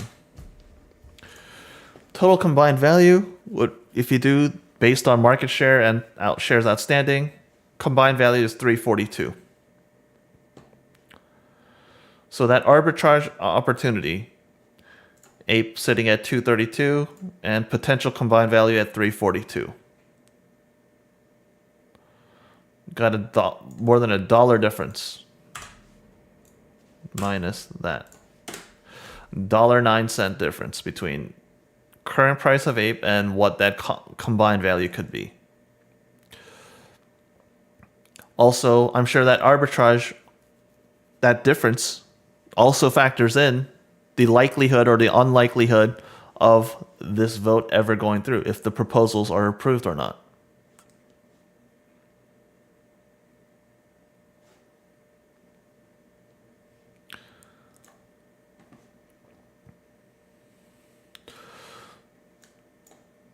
So this is where I'm going to I'll be fully transparent and give you my thoughts. I've been saying for the past several weeks, past several months, I hold no position in this company of AMC, no Ape, no shares, no shorts, no options, nothing. I see that there still exists an arbitrage opportunity. I see that, you know what, this proposal is going to go through.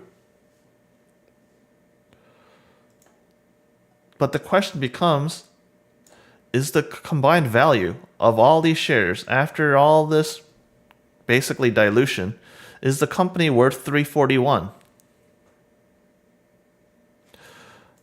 The company before the split, oh no, oops, that's not Ape, I need to look at AMC. Pre-split,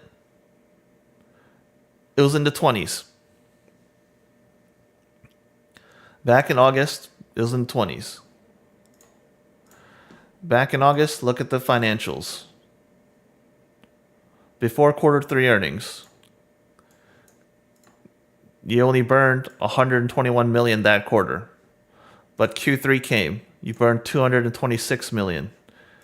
Q4 is finished. We'll get that report before the vote.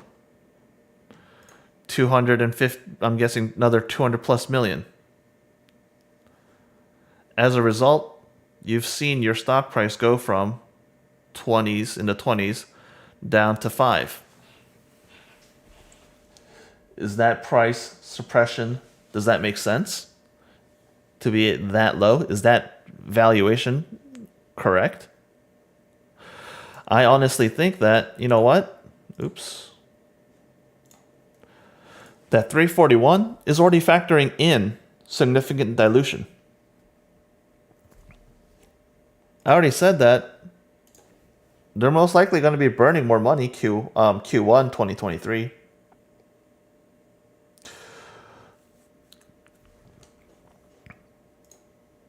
So it's hard to see a situation where the stock is worth continued more than 341.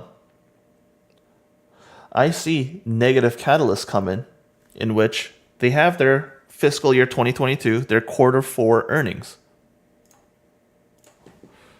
Let's look it up. AMC earnings Q4.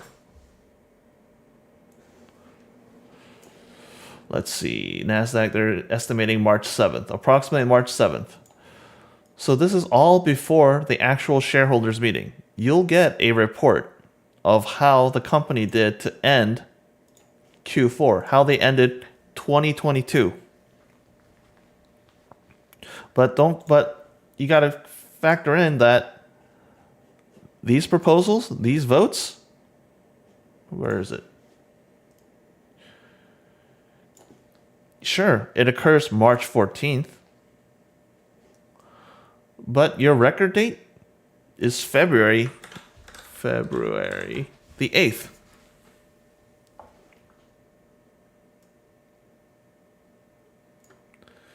So are you going to be holding through? You're going to hold through past February 8th? Wait until that first week of March to see how Q2 did, or Q4 did for 2022? By that time, you'll also see how the box office is doing on a monthly basis. You got basically a week and a half to decide how you're going to play your position in regards to the vote.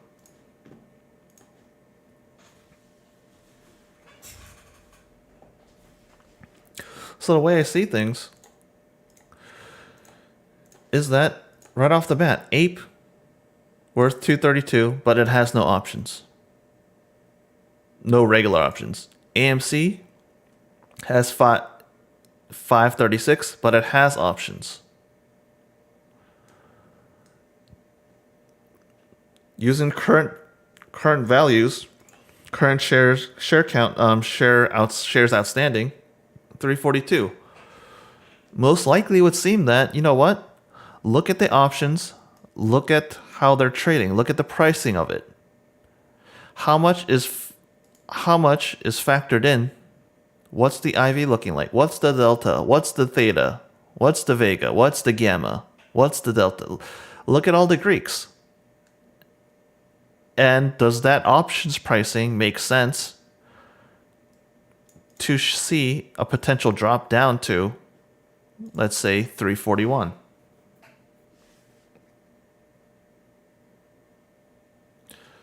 So that's what I'm going to be doing. Come Monday morning, I'm going to evaluate the options chain.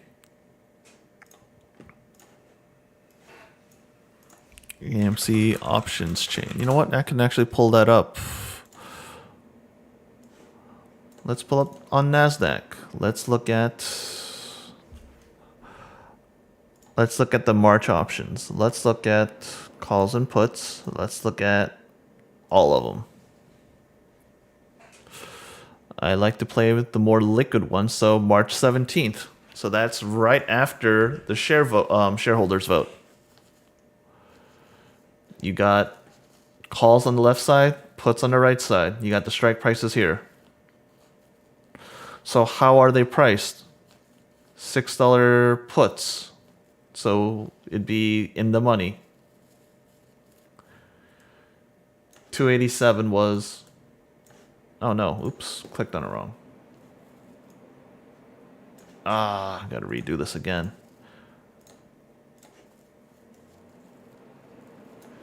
$287 is the last price for the $6 in the money. $5 call for in the money. That $275, yeah, $275. No, for me,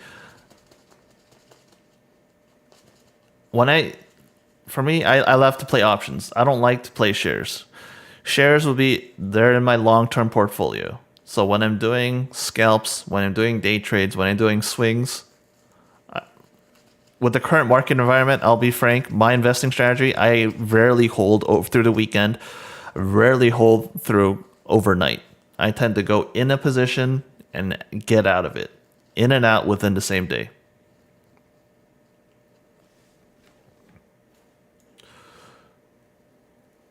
Oh, I wish they would. Dang, this doesn't show. Man, I'm bummed. NASDAQ doesn't show me IV. I'd have to pull up my brokerage accounts. But nonetheless, in the money, 275 for 5. In the money for calls. In the money for puts, 287. So what is that? Break even of what? 6 minus 2.8. 6 minus 2.87. 313. And currently, what is the price? We're saying 341. Sure, I mean, it's the most basic calculation. You got to think about how IV is playing into it, what's the theta, what's the delta, all the other different Greeks. But off the bat, even the puts, you've got to really carefully evaluate it. What's the open interest? 8,000. But look at the open interest on the 1, 2, and 3. That's quite a lot of open interest on the lower strikes.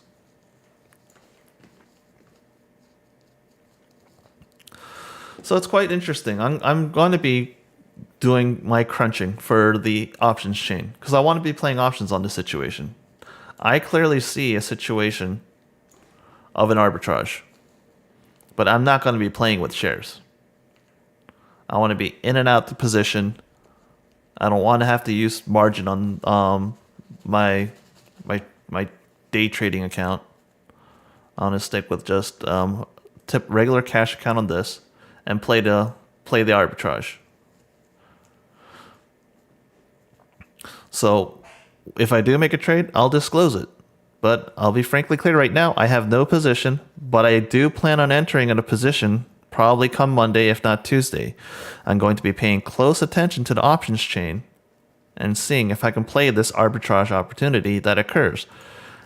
AMC at 536, current value of 341, if you use just the shares and the market cap calculations.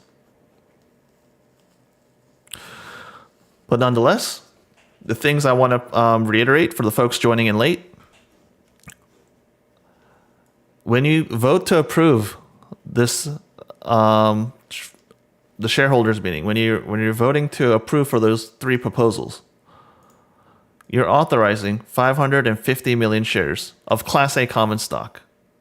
But also, you're now authorizing that refill of preferred stock of another 50 mil. So AMC will have a total authority to issue 600 million shares.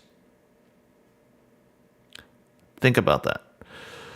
When you vote for proposal 1 and 2, you allow for the reverse split. You allow for the combination.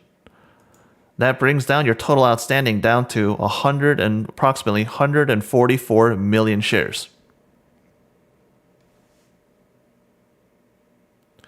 Meaning, if you have voted to allow for the authorization up to 550 million shares of Class A common stock, 405 million shares of Class A common stock remain that are authorized that can be used to dilute. They don't need to ask extra authorization to do this. Once you vote yes to allow for them to increase the authorization to 550, you do the reverse split 10-1, bam, they have that many shares that they can use to dilute. So yes, in one sense, it's bad. Bad in the case that there's a lot of shares available out to do dilution. Flip side, you got to think. The company needed a way to raise capital, raise equity. It needs cash. You now have allowed them to raise cash in a better situation. They don't have to sell APE to companies like funds like Antera Capital. They don't have to sell it at 58 cents per share. Yes, you got rid of that disparity that occurs between AMC and APE. You no longer have that disparity of 232 for a share of APE versus 536 versus a share of AMC. You got rid of that. So you're able to do better dilution. But dilution is still occurring. The fundamentals, the balance sheet doesn't lie. The financial statements don't lie. You're burning hundreds of millions of dollars every quarter. You need to fill your war chest to survive through the rest of 2023, to survive through 2024, to have the ability to generate cash flow so that you can pay off your 3.3 billion in debt coming 2026.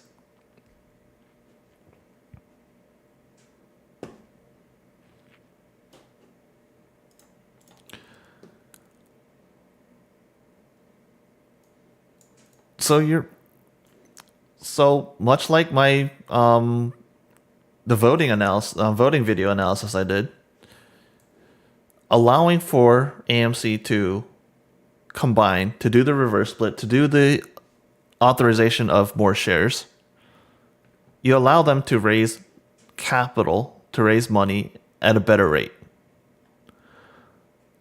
Downside is you have now opened yourself up to massive dilution of your Class A common stock.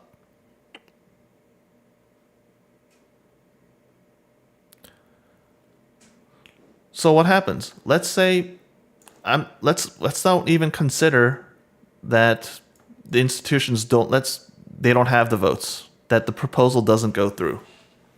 Then what happens? What happens is APE right now, it went up because all the people playing the arbitrage thought that APE would go higher. Now they don't hold the shares of APE. They don't need to hold this. They're going to drop it again. They're going to sell all their positions, and hedge funds like Antera, they're going to short APE to oblivion. So that's going to tank down. So what does that do to AMC's ability to raise capital? Well, now you don't have the ability to dilute your company selling at $2 a share. You're back down to $1 a share. Maybe you're back down to 58 cents per share. You have what, 4 billion more shares of APE to dilute? Because they have 40 million shares of preferred stock.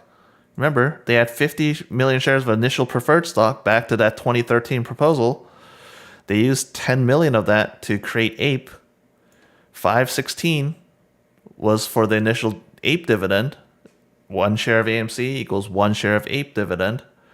They did the S3 shelf offering for up to 425 million shares of APE. So they had ability to sell up to 941. They have 929.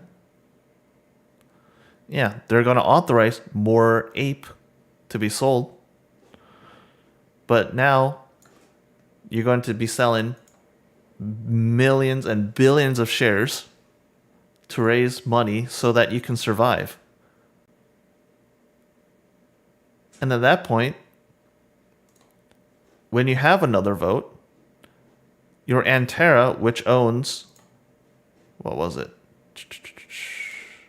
When you look at the filing again, Antera owns, if the proposals go, the purchase agreement goes through, 27.7% of APE. You're going to have a situation where you're going to have a firm that owns a significant portion of your company for cheap. You're selling your company for pennies on the dollar. And now you're not going to have your ability to propose changes to your company. You're going to have a situation where your board of directors, you're going to lose your influence.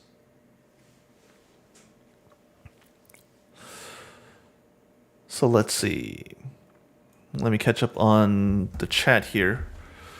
How can someone say that APE is the lifeline of AMC because it's being used to pay down debt to avoid bankruptcy, but at the same time someone is saying, look here, proxy vote to reverse, split APE and then convert it back to AMC. If that's the case, then money that was taken from my AMC to fund APE was a lie. The shares are a lie, and the money really was used for screwing around.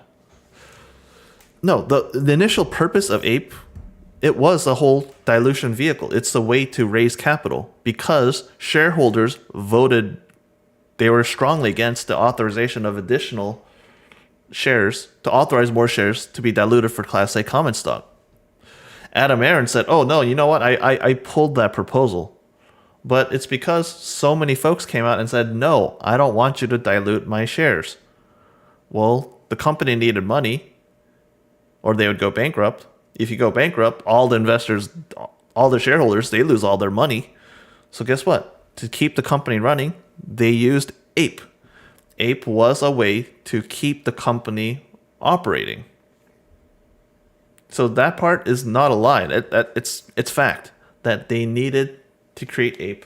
They needed the dilution from Ape to continue to run the company.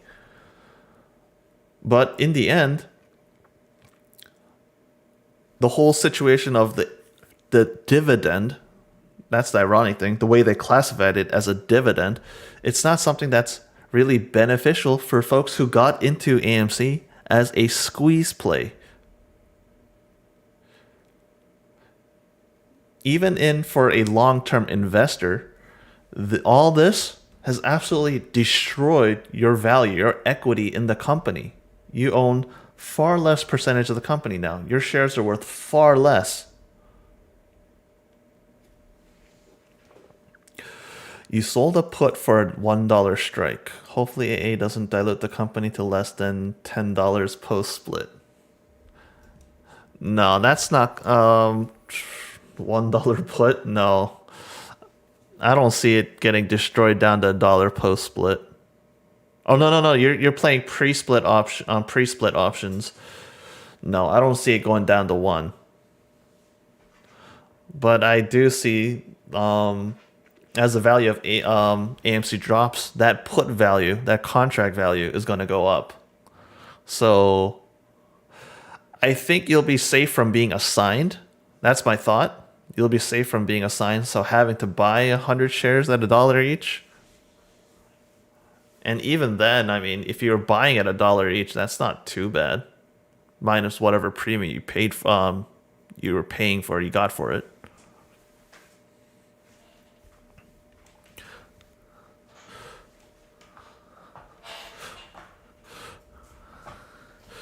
Are you telling me that this man killed the squeeze and the company and robbed everyone? I don't know if there was... I'll be frank, I don't know if there was a squeeze to begin with. Like, I'm of the opinion that the squeeze happened already. That June run-up back in, 2021, that was the squeeze. When it went to $72 pre-dividend, pre-split. That was the squeeze. Ever since then, you had millions of shares of dilution. You had constant quarter after quarter of reporting losses. Q1, 300 million loss. Q2, 121 million loss. Q3, another 200 plus million loss. You're going to have another 200 plus million loss. What Adam Aaron did, I think, he put on a brilliant PR campaign along with a lot of the YouTubers, a lot of the Trace Trades, the Matt Kors, the Andrew Mo Money, Tara Bull, was it T Spencer, Froggy Styles, Froggy Stonks, whatever, all those other grifters, all those other YouTubers that were saying, yeah, rah, AMC, buy AMC, all those folks. They pushed on a narrative of this company, along with Adam Aaron. They hid from the fact of, hey, don't look at the financials. Don't look at how the company is burning hundreds of millions of dollars every quarter. Don't pay attention to that fact. Don't pay attention to the fact that the company is making less money than it brings in.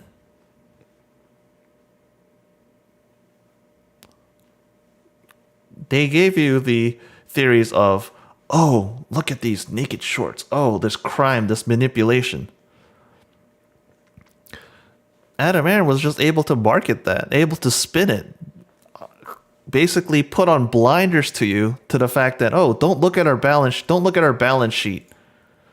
Skew the numbers so, oh, look at this growth year after year. Oh, don't mind the fact that I'm looking at pandemic levels. Oh yeah, don't look at that. We're doing great. Oh, look at that 50, 80% quarter after quarter gain. Don't pay attention. Look at how great we're recovering. No.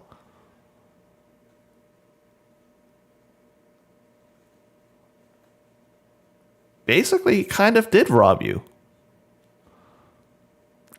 If you choose to only see Just the numbers that he told you, as opposed to reading the filings, going to the SEC website, pulling up their 10Qs, reading their 10Ks, looking at the 8Ks, looking at the Schedule 14A filings. If you read through all this, you understood what the information was in these filings, then you would understand exactly what's been going on. But if you chose to just listen to Adam Aaron on Twitter, if you listen to all the grifters, the people selling you merchandise, the people selling you affiliate links, the people that are asking you for their super chats, for their paid Discords, their Patreons, if you listen to all those folks, the folks that were giving you real information, they were misinforming you, they were skewing everything. Yeah, then you absolutely got robbed blind by those folks.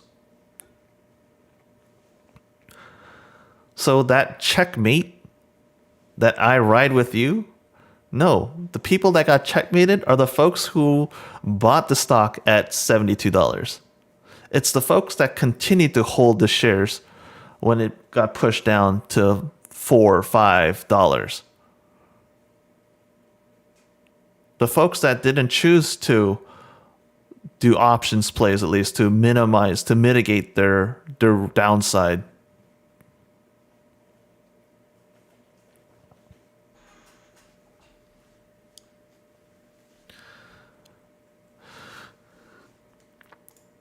From the financial standpoint, all I can tell you is when I look at the balance sheet, the company is burning hundreds of millions of dollars every quarter.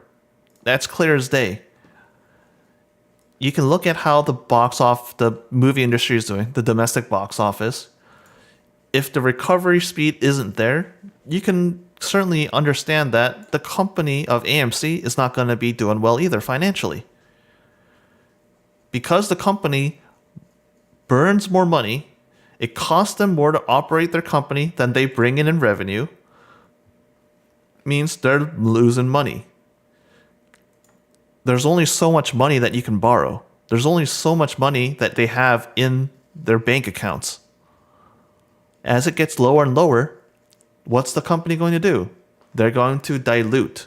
They're going to take value from your shares. They're going to take value from shareholders. So your individual shares, you bought in at 30, yeah, you're down to $5.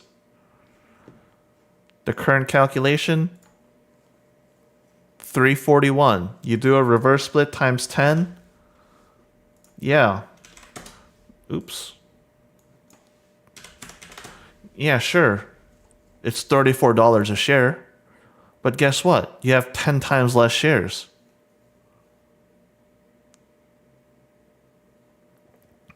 Your average was 34 pre-split. Well, guess what? Now it's 340 basically post-split. So I'll be clear. I'm not telling anyone what to do. I'm not telling you to buy. I'm not telling you to sell. I'm not telling you to do anything whatsoever. All I'm telling you is look at the numbers. Go over and read the filings. That's one thing I will tell you to do. Go to the SEC Edgar website, type in AMC, read the preliminary proxy materials, read the Schedule 14A filing.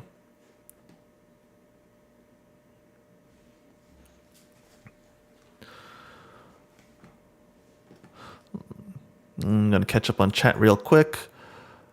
Squeeze, yeah, bad back. Squeeze in 2021. Yeah, June, $72. Pump and dump since that run up. I agree with that. Ah, Ray, come for the facts, stay for getting smacked upside the head by the facts. Paying Nicole Kidman $25 million for that ad. That was an interesting move.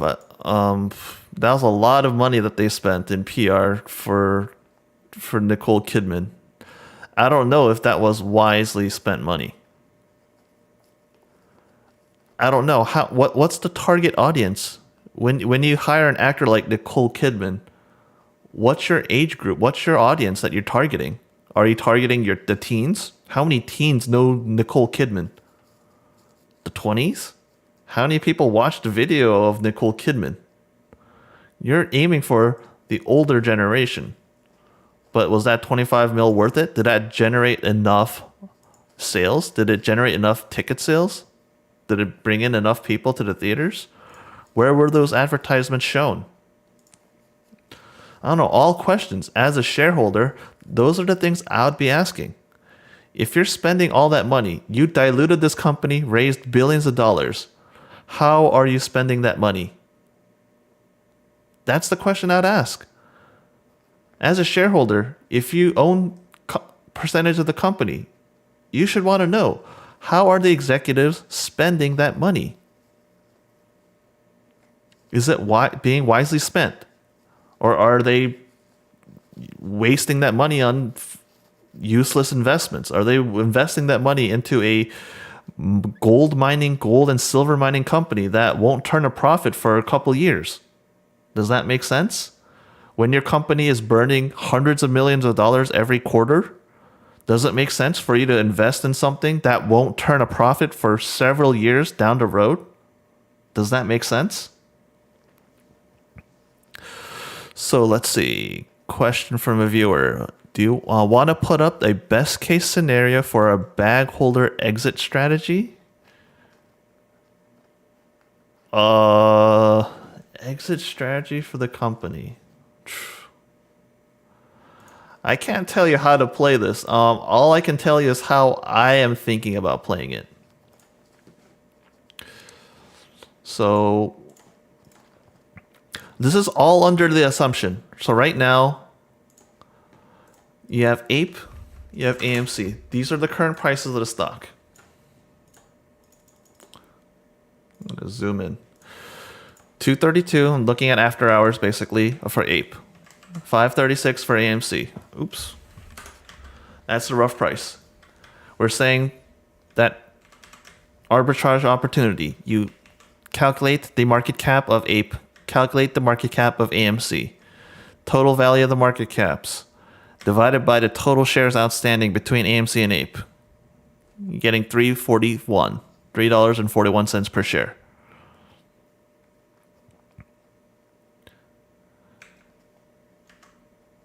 This is all under the assumption, 1 for 1, all the things are approved.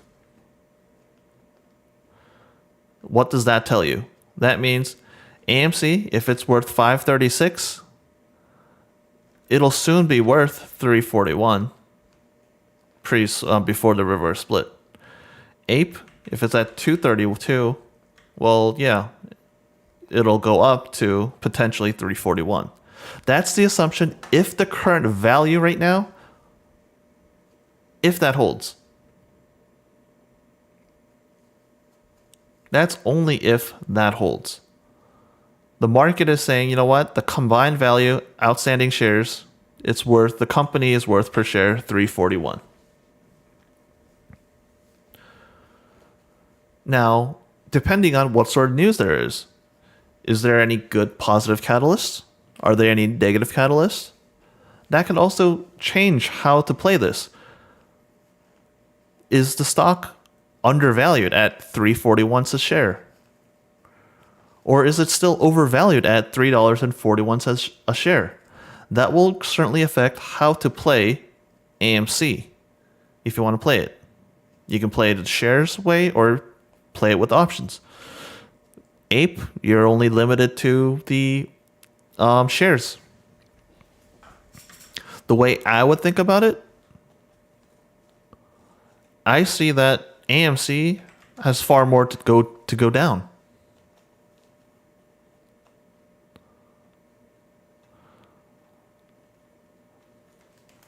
I see that they're going to continue the way I see a lot of the institutions. I think it was a Jim Chanos. He was saying long Ape, short AMC. Yeah, so AMC will probably continue to dip down. Ape will continue to rise up to try to meet that middle value. You don't know if that 341, if that's high or if that's too low. My hunch is that I don't see any positive catalyst on the horizon at the moment. I look at, for example, I look at the box office.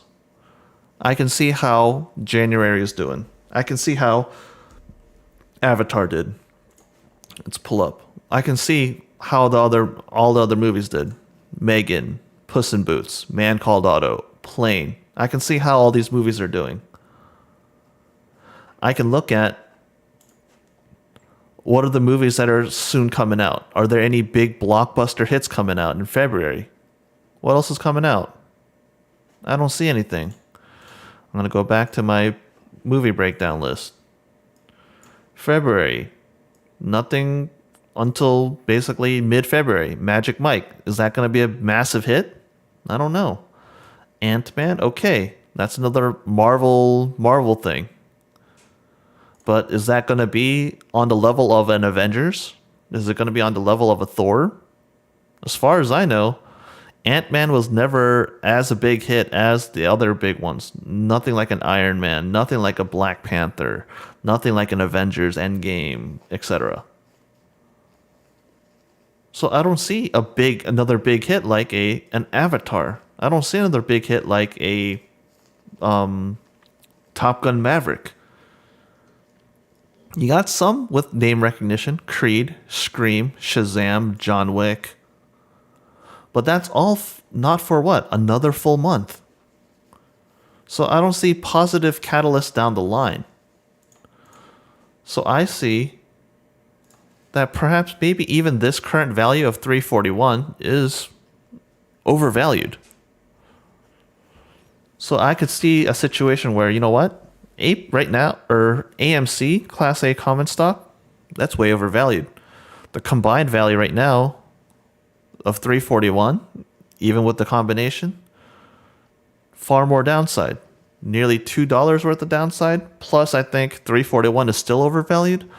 Then yeah, play to the downside. You don't want to use margin? You can play the options route. You can play put contracts. So as a shareholder, if I were holding shares, I'm not telling you what to do. Let me be clear.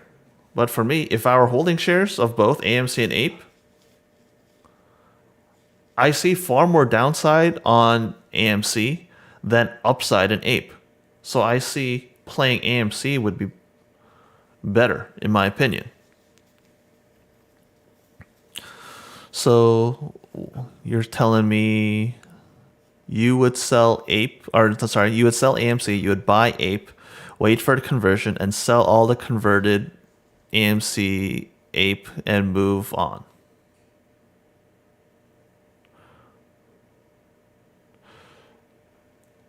That's under that's under the assumption that AMC will continue to decline and Ape will continue to go up.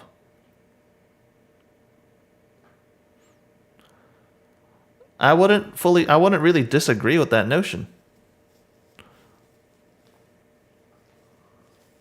But remember that this arbitrage opportunity between that value, and it'll never fully meet that exact value together, in my opinion. It's because there's some minor uncertainty in that time value calculated into the situation of proposals. The shareholders meetings in March. You got the Q4 2022 fiscal year 2022 earnings coming before that shareholders meeting. You have certain other catalysts could occur in between that time.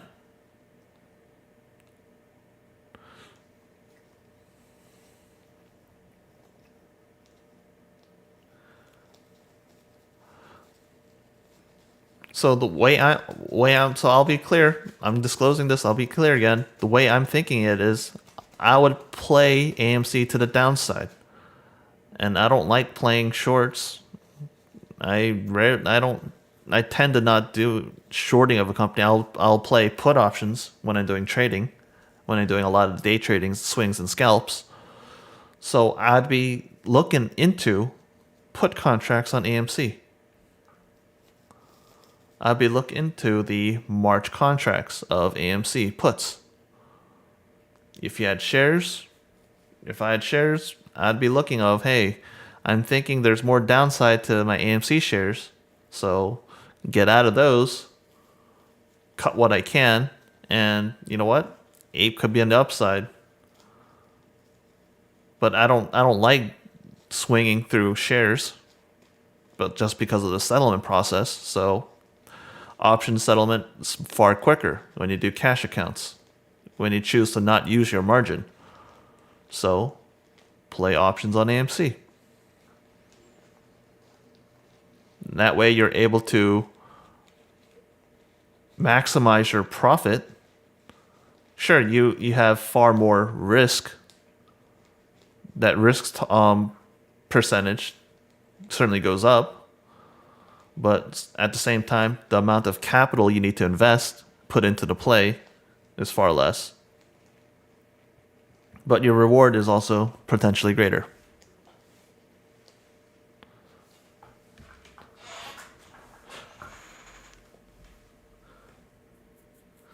I know that's how I see things.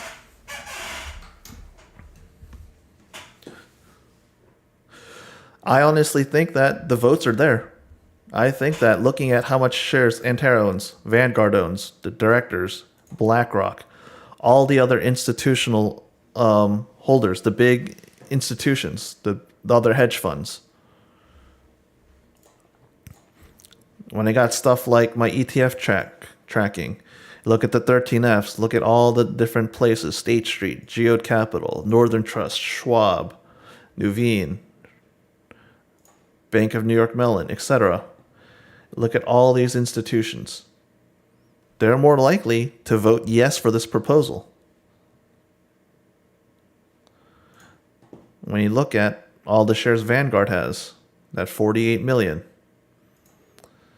it seems more likely that institutions have the voting power. They have the majority to push through this result. It wouldn't make sense, in my opinion, for Antero to enter in this agreement if they didn't do the calculations and think the proposal would go through. Or else, while they choose to accept to swap the $100 million debt, that lien note, for more ape shares, while they spend $110 million of their money to get more ape shares.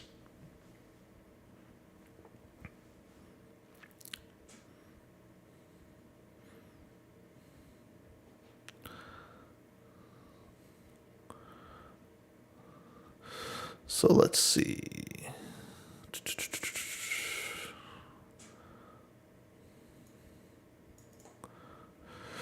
Okay, so what if AMC average was 15 and you got a shit job where you can average down but very slowly small amounts on a weekly basis? The whole point of, okay, explain to me your rationale of averaging down. What's the point of getting your average down if the price doesn't go up? If your average of AMC, Class A common stock, if you're saying your average is $15 a share of AMC, and AMC right now is at $5.36, what good does it do if you're buying shares at $5.36?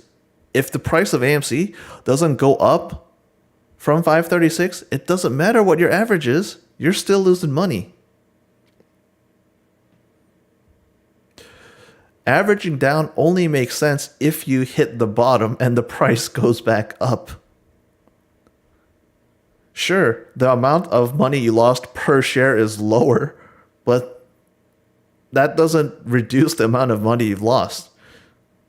If you bought Ape at $5, if your average of Ape is 5 and it's currently $2.32, if Ape doesn't go up, it doesn't matter if you average down.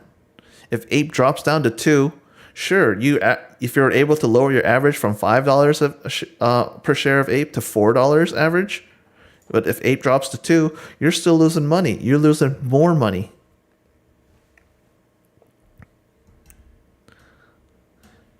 You have to understand what averaging down is. You got to understand the total value of your investment.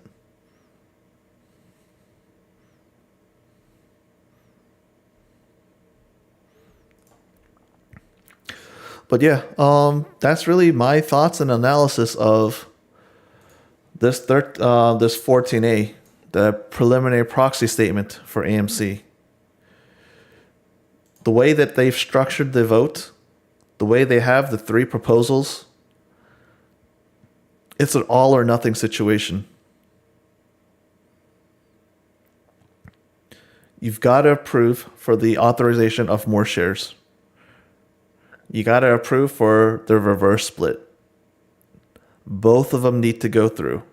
You can't have one or the other. Both need to go through. And to make things even worse, if they don't have the votes at this shareholders meeting, you got to allow them to continue to adjourn it, to do another meeting down the line until they have enough votes. And all at the same time, you're going to be spending money. You're going to spend money to, what was that company?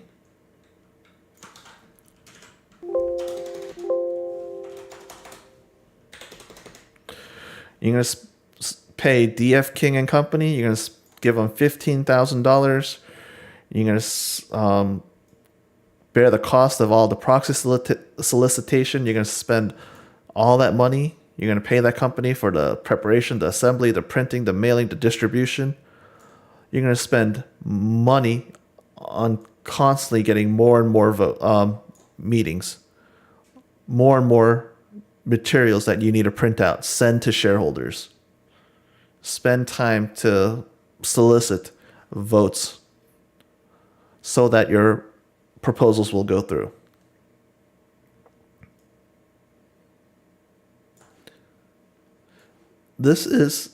You're stuck in a bad situation.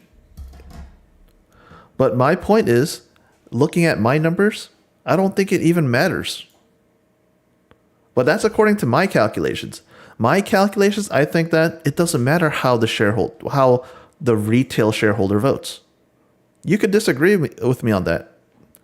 But I'd love to see your math. I'd love to see how you can tell me, based on the shares that Antera owns, Vanguard, BlackRock, directors, all the different institutions,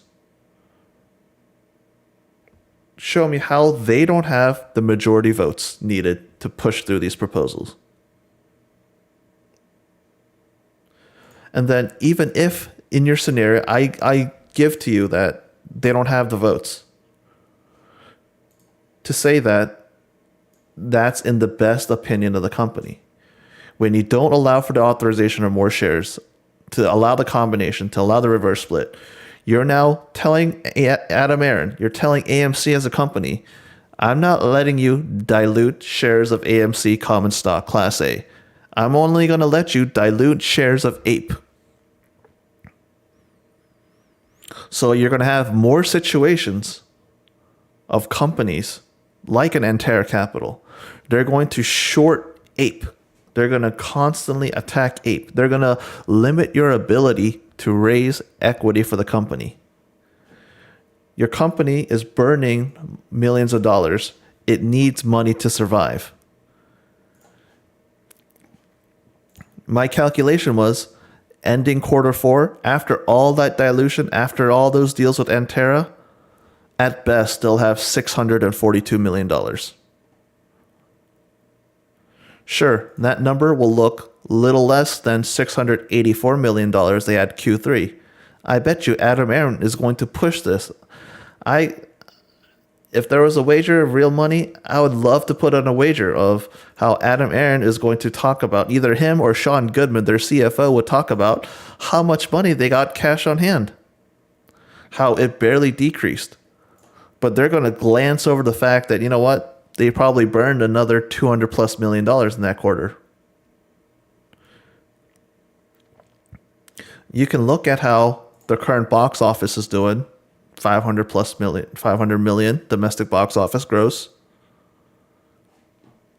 You can look at the breakdown of what they need, best case scenario, to break even on a quarter by quarter basis. They're going to burn another at least $100 million this quarter, Q1 2023, January through March. So what happens? You got to make your debt payments. You got to You got to pay all that money you've lost because you spent more money to operate your company than the money you've brought in through revenue. Instead of 600 million, now you're down to the 500 million. Sure, you got a reprieve on your debt covenant. Oh, that's the one thing I didn't touch on this the live stream. People all hyped up. Oh, look, AMC, they entered into the 12th amendment. Think about this. 12 times they had to make an amendment to their debt. Sure, you got a reprieve from that. You got an additional year until March 31st, 2024.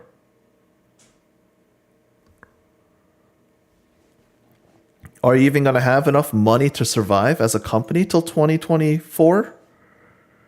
You burn $200 million a quarter. What happens? Q1, Q2, Q3. If you burn $200 million a quarter, Q1, Q2, Q3, 3 quarters times 200 million, that's 600 million. You're out of money. Are you going to wait until you have nearly no money before diluting? No. You're going to raise money before that. You can see how. Q2 to Q3. They had 965 million, went down to 684. But Q3 to Q4, they started diluting again because they didn't want to get down to the 400 million. They don't want to get down to the 300 million. It gives them no flexibility. They need money if they want to buy theaters. They want to buy more of the former ArcLight cinemas, whatever, Cineworld, Cinemark. They want to acquire other places. They want to build new places. They need money to do that. Do you want to do different ventures with different companies, different partnerships? You need money on hand to do that. So dilution is inevitable.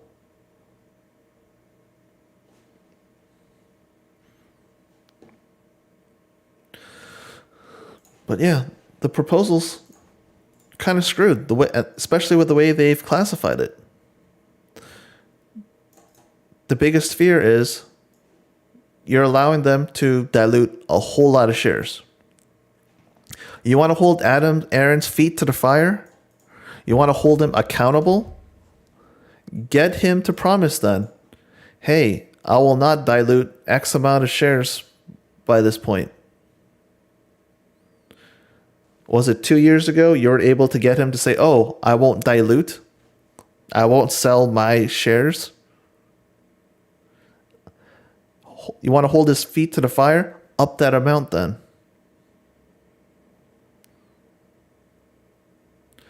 Tell him, no, I don't accept your 8 times. Make it, 15 times then. I don't know. I'm just goofing around. Nonetheless, dilution is coming for the company. I guess the way you want to vote, the way I would think, logically, you want to allow if you're an investor in the company, I'm not talking about swing traders, I'm not talking about day traders. If you're investing in the company, you're looking long term.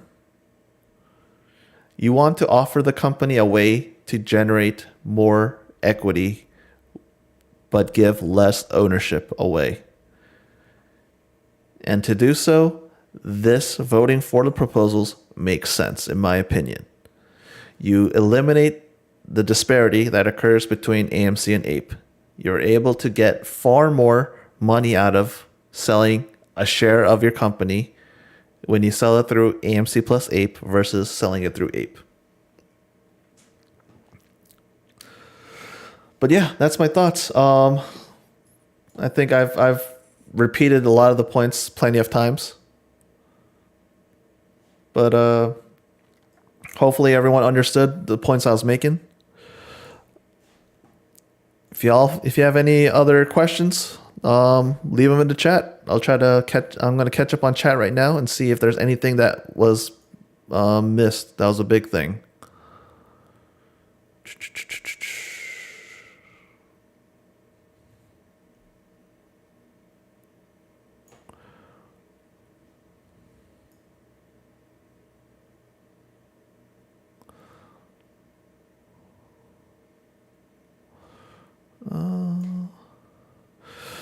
Oh, Ant Trades. That guy is also on my list to cover.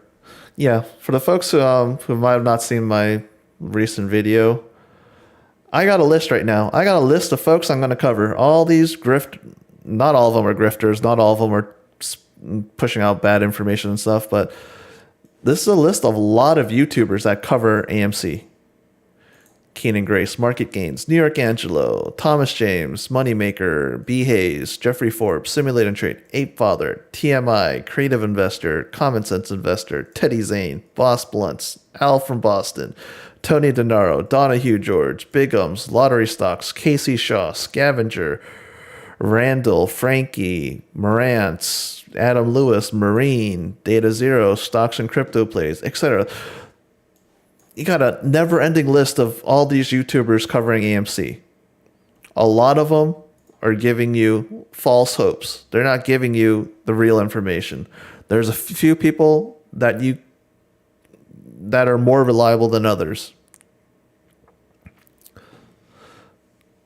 And then I'm going to be adding to this list folks who have left the situation. You got your Trey's Trades who's left. You got your Rico's Trades. I think he's shifted. Look at how he's deleted all these videos. Same thing with Trey. Look at Matt. Look at how they've deleted a lot of these videos. Look at all those views that they've lost. Stocks and crypto plays, I would love to do analysis into them. I bet you he's paying. I got a pretty damn good idea, a hunch that this guy is paying for his subs. There's no way you have this many people. Oh my God, he's saying vote no on all three proposals. Wisa. This guy is always pumping penny stocks, absolute garbage stocks. Hellbiz. At any point in this video, does he ever cover the financials? Does he ever talk about how the company is burning millions of dollars every month? It's not generating any sort of profit. So this is a pure sentiment play.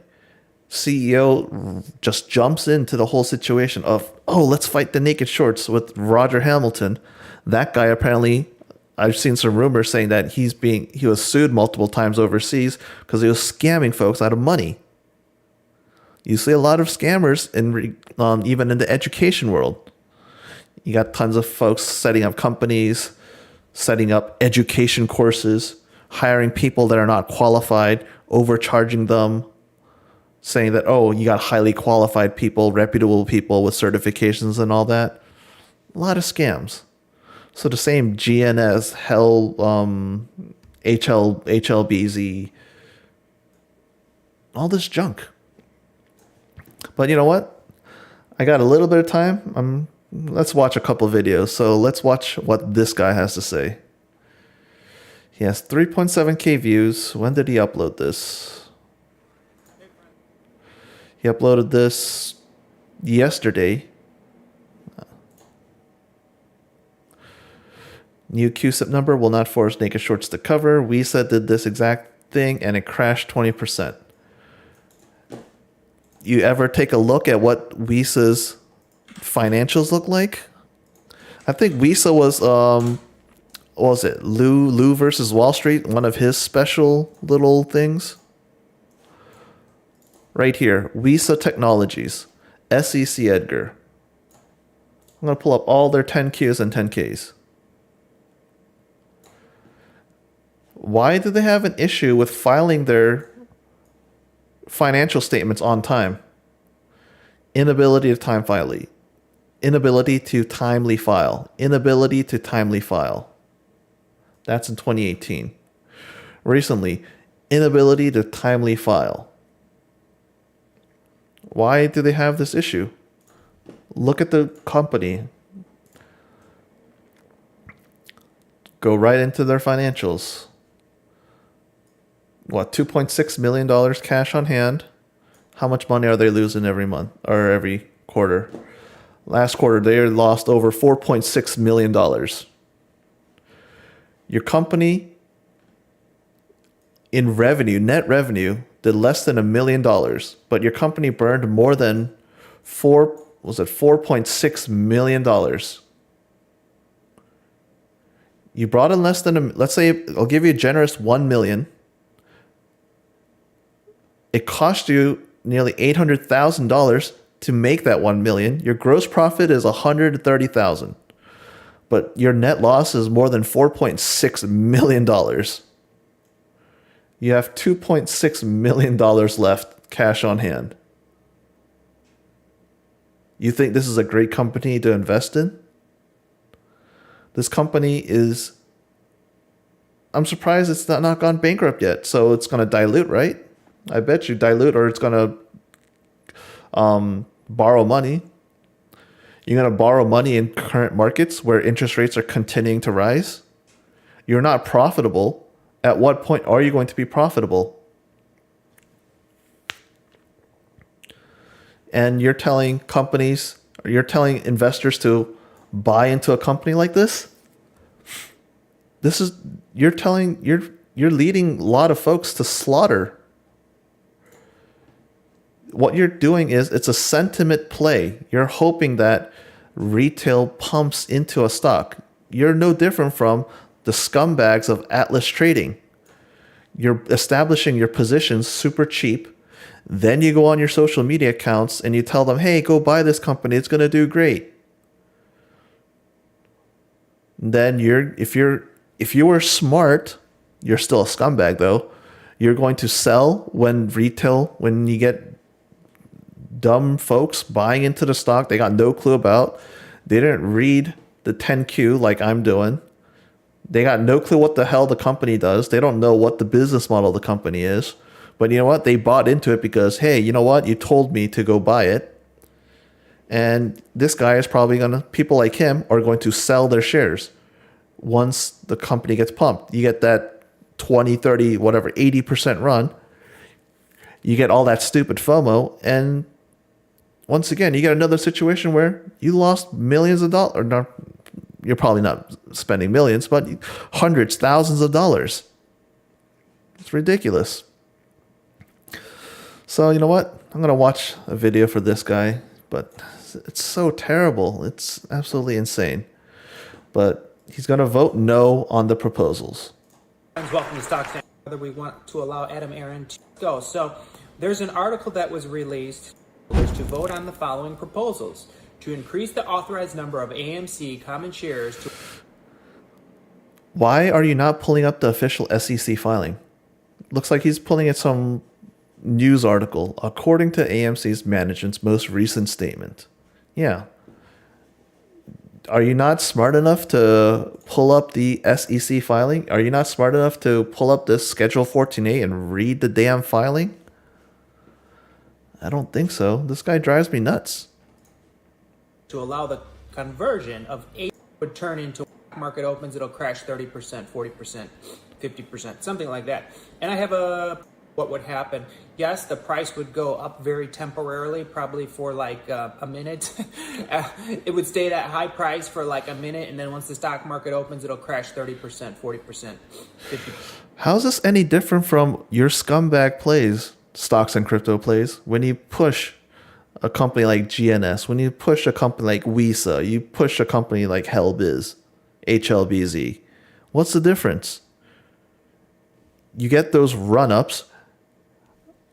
How are you determining when to enter, when to exit? Tell me. Something like that. And I have a comp to show you that it will. I have proof. So let's keep going here. It says, so the first proposal, in other words, would be a way to dilute AMC's float to raise more cash. So that's what Adam Aaron always wants to do. He always wants to raise more cash for AMC, and he says he needs to do that to save the chain. I think there's other ways that he can raise cash instead of diluting the shares and taking money from us, the retail holders. It seems like that's what he always does, you know?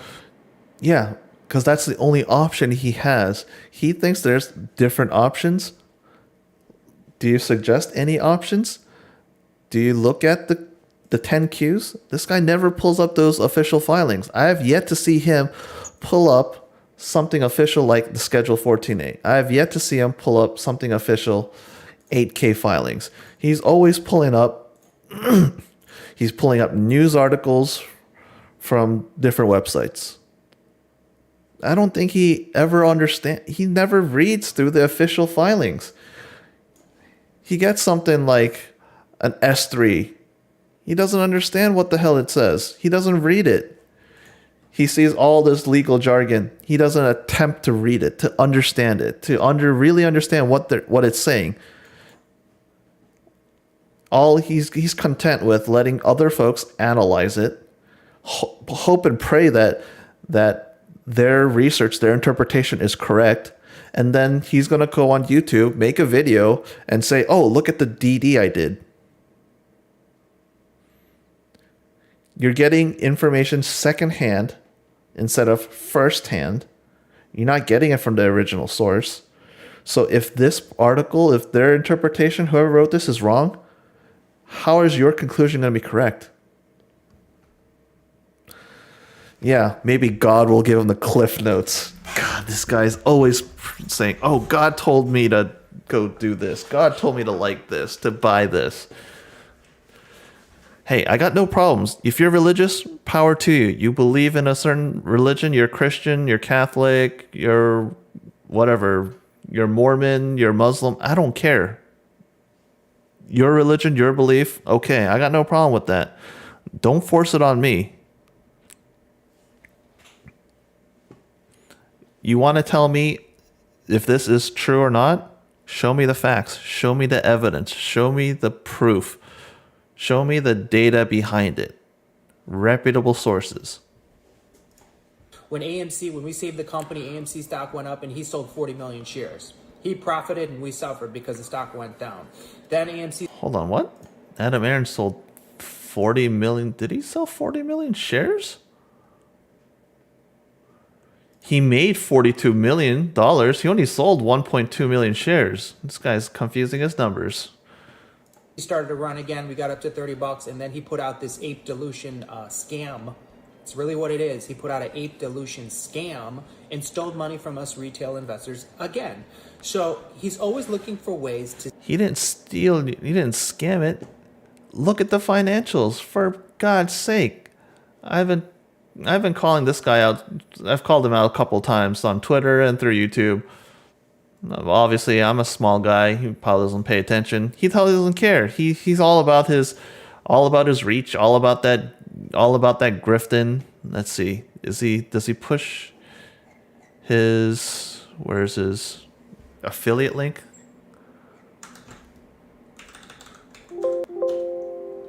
Robin. Nope, I guess he doesn't have his Robinhood. I guess he didn't push it here. But God, look at all those comments.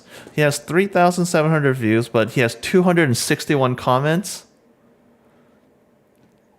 A lot of these have got to be absolutely bots.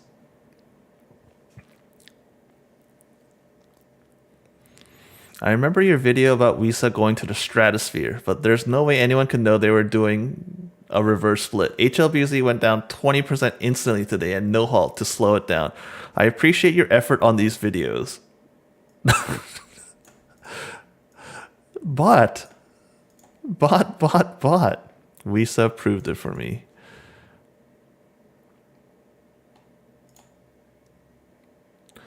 They're going to rig it. These people are so far from reality. Pull up the numbers. You can do what I did. I read through the actual document. Don't be lazy. Don't give the excuse that, oh, it's difficult. No. If you're an investor, take the time to understand, to read the filings, read the documents. Spend the time. You don't understand what that term is? Research it. Ask people. Ask a professional. Ask them to explain what that term is, how that is used. Understand what these documents are saying. Understand what the company is doing. You got all these lazy folks on YouTube, folks on Twitter, and that's how you get all these pump and dumpers. You get all these social media influencers talking about stuff they got no clue. They understand nothing. And that's why they're always wrong.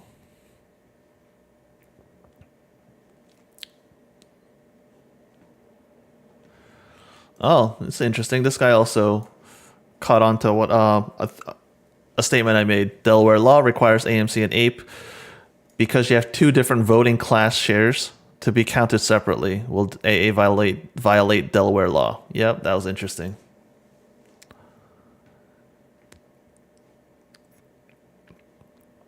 Oh, AMC QSIP number may not force shorts to close, but AMC to Ape to AMC does. This was confirmed by Fidelity. Oh, that was interesting. The point I made was that, hey, you know what?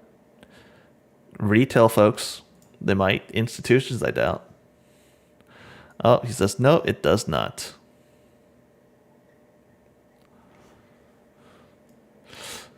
Always appreciate your videos, brother. Love to you. Glory to Jesus.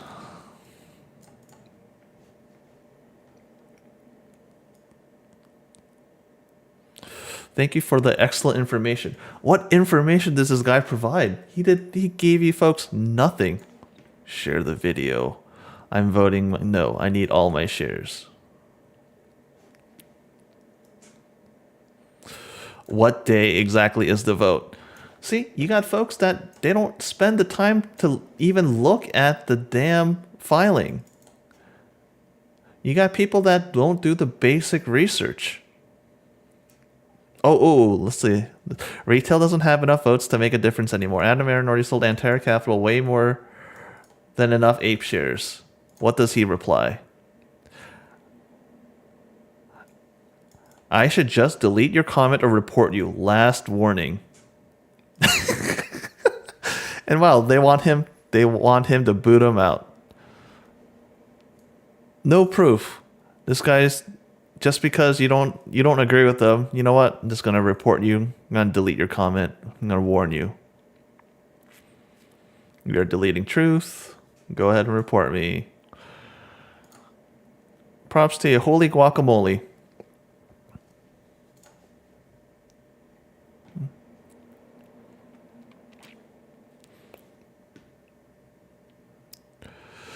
Send him a message and invite him on my channel.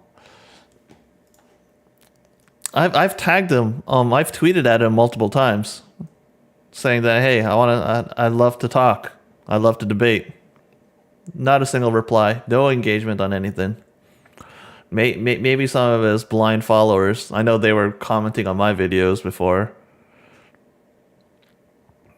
Maybe they'll send him the message. But I'd love to do an actual real life debate with this guy. I'll bring the facts. I'll pull up the actual filings. We'll cover it. Not his delusional hopium. To steal money from our pockets and put it into the AMC bank account.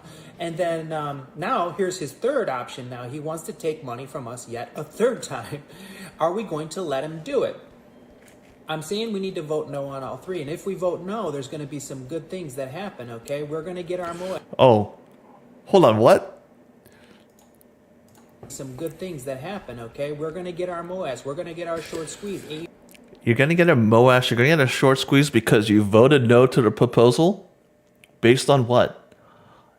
Where's your evidence to say that if you vote no, it's the stock is going to MOAS? Why hasn't the stock MOAS? Why hasn't the stock short squeezed yet? Tell me that, stocks and crypto plays. AMC will become gold in a sense. Yeah, Ape will go down, but you'll have an opportunity to sell your Ape at a profit before it does go down, and you just get into the AMC because the play from the beginning was AMC. It wasn't Ape, okay? There's time to make some money on Ape. Ape was up today 6%. AMC was up 4%, okay? So we had a little bit of a baby bump today, which was nice. Let's get back to this. So this is nothing new for AMC. It was clear from Ape's launch that to dilute equity was the special shares intended for danger of being diluted. What you want. We're not going to be delisted. There's no chance of it. We're not going below $1. There's no chance of it. The company's stronger than it's ever been. We have so much revenue. This guy absolutely cracks me up. Company, let's re-listen to this part. Below $1, there's no chance of it. The company's stronger than it's ever been. The company is stronger than it's ever been. Okay. Financial statement, my friend. Company is losing money. 1.1 billion cash. 965, 684. What's their assets? 10.3 billion, 9.8 billion, 9.22 billion. How much of their liabilities is decreasing as a result? 2.5 billion. Or not 12.5 billion, 12.1 billion, 11.7 billion. How much of your assets is going down? How much of your cash is going down? And as a result, how much of the debt, how much liability is going down? How much money are you losing every quarter? It just boggles my mind. He keeps on saying, "Oh, the company's making so much revenue." Hello? 447.85. Okay, sure. It went to 1.1 billion. Quarter 3 went back down to 9.968. Quarter 4 is going to be slower. You're bringing in less revenue. Oh, or are you comparing it to pandemic when your theaters were closed? That's a dumb argument to make. Obviously, you're making more money versus last year, a lot of the situations, if you're comparing it to a quarter where your company wasn't open for business at all. Absolutely dumb arguments.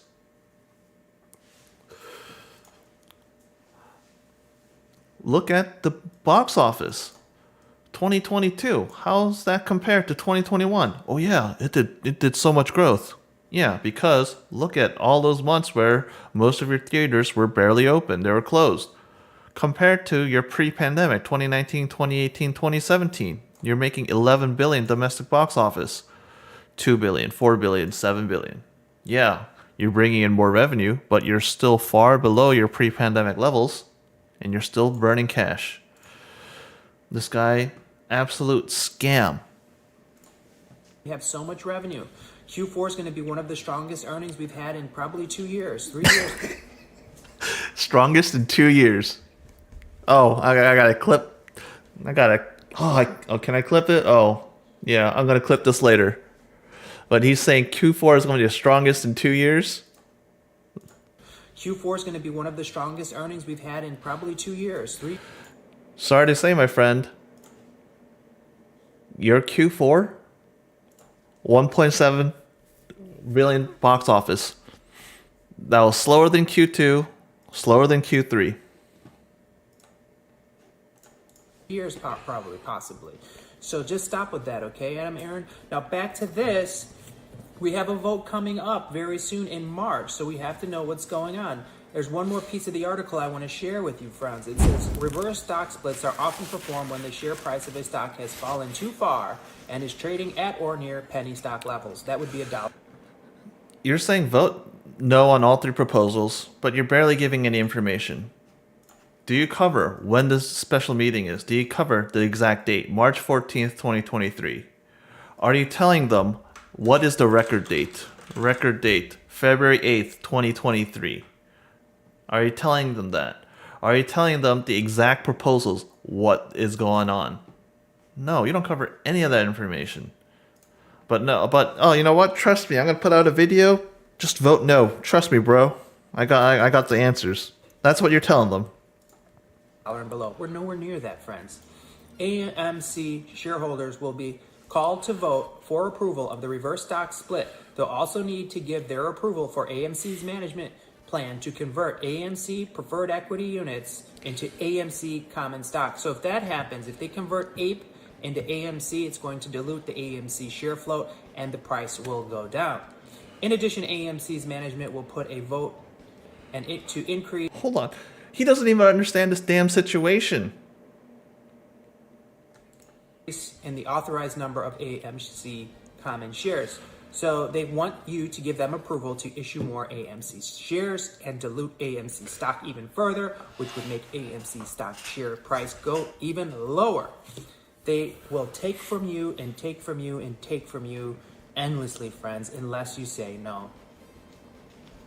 We want to make some money on this play. We want to make a nice bag of cash on this. I know a lot of you friends are in the red on this. Okay. I thought this was a MOAS. This was generational wealth. You gonna make some bags on this? What happened to your narrative? Okay. I'm down on AMC Ape as well. Not a whole lot, but I am down. I want to be up on AMC. I want to make money. I don't want to lose money on AMC. You're down. Show all these people that always say, "Oh, I have a position." They never show their accounts. Never showing their brokerage accounts. And I think you all agree with me. So we need to vote no in March on all three proposals. And what's going to happen when we vote no is AMC is going to absolutely skyrocket. It's going to do a short squeeze MOAS, okay? Ape's going to go. I thought it already MOAS. I thought you said T plus 90 happened and you got the squeeze. Another day, another goalpost move, more garbage. down into the gutter. Ape's going to go probably worth like 10 cents, 5 cents, 4 cents, okay? But you'll have an opportunity to sell the ape at a profit before it crashes to worthlessness almost. But the other great point about it is AMC stock will become gold in a sense, friend. We will get our squeeze. We will get our MOAS. We need to protect the AMC shares, the AMC stock. That's what's really valuable. The ape, it's not really... If you vote no on your proposal, you still need to raise money for your company. When you're selling hundreds of millions, billions of shares of your ape, you think that's not going to affect AMC? You think, oh, because you were able to raise equity, that's it? When you sell that large of a portion of your company, you don't think there's going to be an impact? This guy understands nothing about trading, nothing about the stock market. Even a share, it's a preferred equity unit. You get a on WISA. And the same thing will happen to AMC if the reverse split gets approved. The other thing is some YouTubers out there are saying that, oh, if there's a new CUSIP, CUSI, didn't cover, friends, the stock actually went good about AMC, okay? So I want you friends to know that I'm very bullish on AMC. I really love it. We're going to make money on it. We just need to make sure we vote no in March, okay? So. Yep. All in all, just trust me, bro. You're going to trust a guy like him? Or would something like what I've covered, what I said, does the stuff I said make more sense? When I'm actually covering all the different proposals, I'm giving you the breakdowns on the figures. I'm looking at what the box office is doing. I'm looking at what the different institutions hold. I'm looking at the previous filings, looking at how people voted on previously. It's amazing. This guy has more than 6,000 subscribers. Or 6,000 subscribers. It's amazing. Not one of his videos is pushing out real information. But 6K subs, got 3,000 plus views in a day. Ridiculous.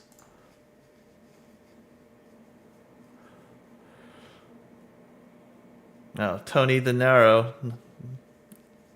Oh, Boss Blunts. What's he saying? Let's hop in real quick. What's he saying? They knew that if they knew then what they know now, they would have had the opportunity to go. Right off the bat, super chats. Who's giving him super chats? Locates are going to be the absolute worst after merger and reverse split. You think the cost to borrow is high now? Woody Wooderson. Okay, so what does he cover? He's voting yes to all three proposals. Okay, so he's voting yes. Anything else? At the same time, because why the fuck not? It's a Saturday.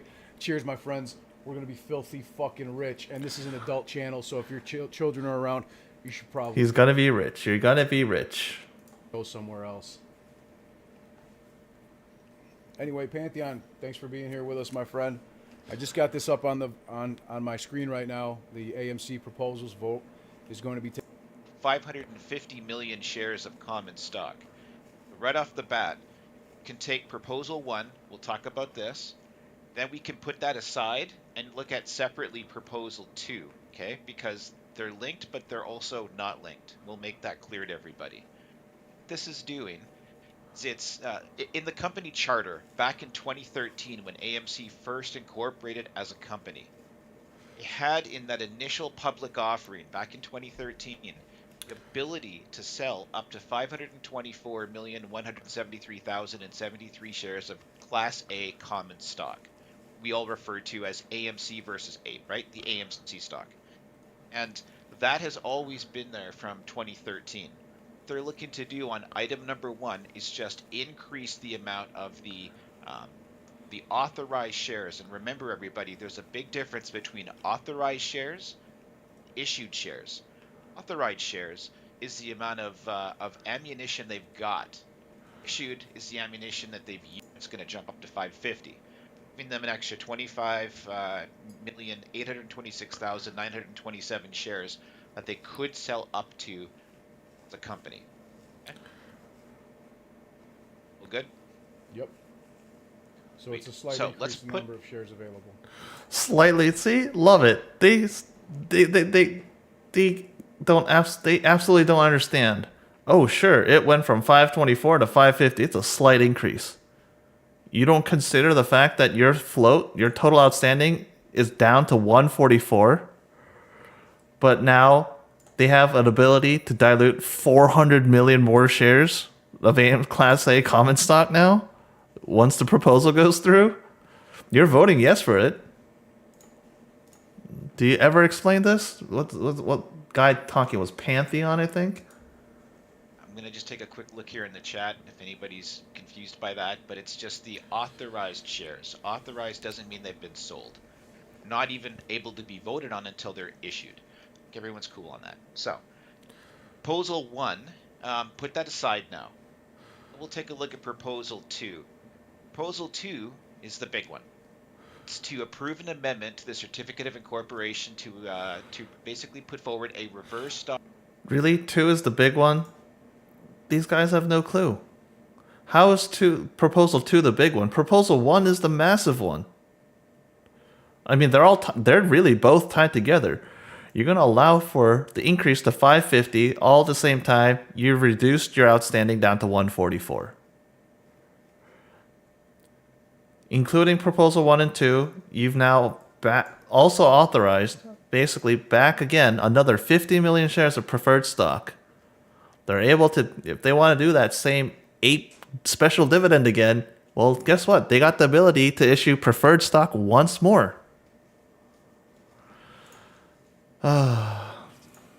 Stock split at a ratio of the big one. And what we're looking at here is basically, cut it into a nutshell, we'll get into the details, but it's taking the amount of stock is in the Class A common stock and doing the reverse split of 10 to 1 necessary to permit to a yes vote. That's what Proposal 3 is asking. They need to get 723 million of the 1.44 billion exactly. Yes, sir. Yes. It's 1 share more than half. That's what has to be voted on yes for them to get a yes on Proposals 1 and 2. If they fail that, they will vote on Proposal 3. Thank you very much. So yes, you can see everybody in the bottom right of the votes needed just to reach the minimum number to get a yes that still have not been cast. We know Antera's going to say yes. We know the directors are going to say yes. Vanguard, let's assume they're going to say yes. And then from that part, we end up with 50.9% that still need to be voted, that they still need to get. And if they don't achieve the blue part of this pie graph to hit the 50.9, just to reach the minimum 723, and can adjourn the meeting, which is Proposal 3, 482. Need half the votes of the people we've explained to you. Fewer available shares to borrow. I can't stand watching any more of that live. It's just absolutely ridiculous. What's Tony I think think? about it for a long-term company. I've only been playing it for momentum. Late night, degenerates. I didn't know what time I was going to get that pushed out. Good video, but obviously, it took 4 hours to put that 15-minute. All right, tell me about your weekend. Who went to go see a movie? Friend, what's up? Who? Well, I'm glad you enjoyed it. I still need to take Scarlett to go see that. Why did Princess Diana cross the road? She was in. Also, this morning, besides doing my DD, I'm getting ready for Lucid and Hellbiz. I spent 4 hours on a call with. I sell and buy back in after the shit.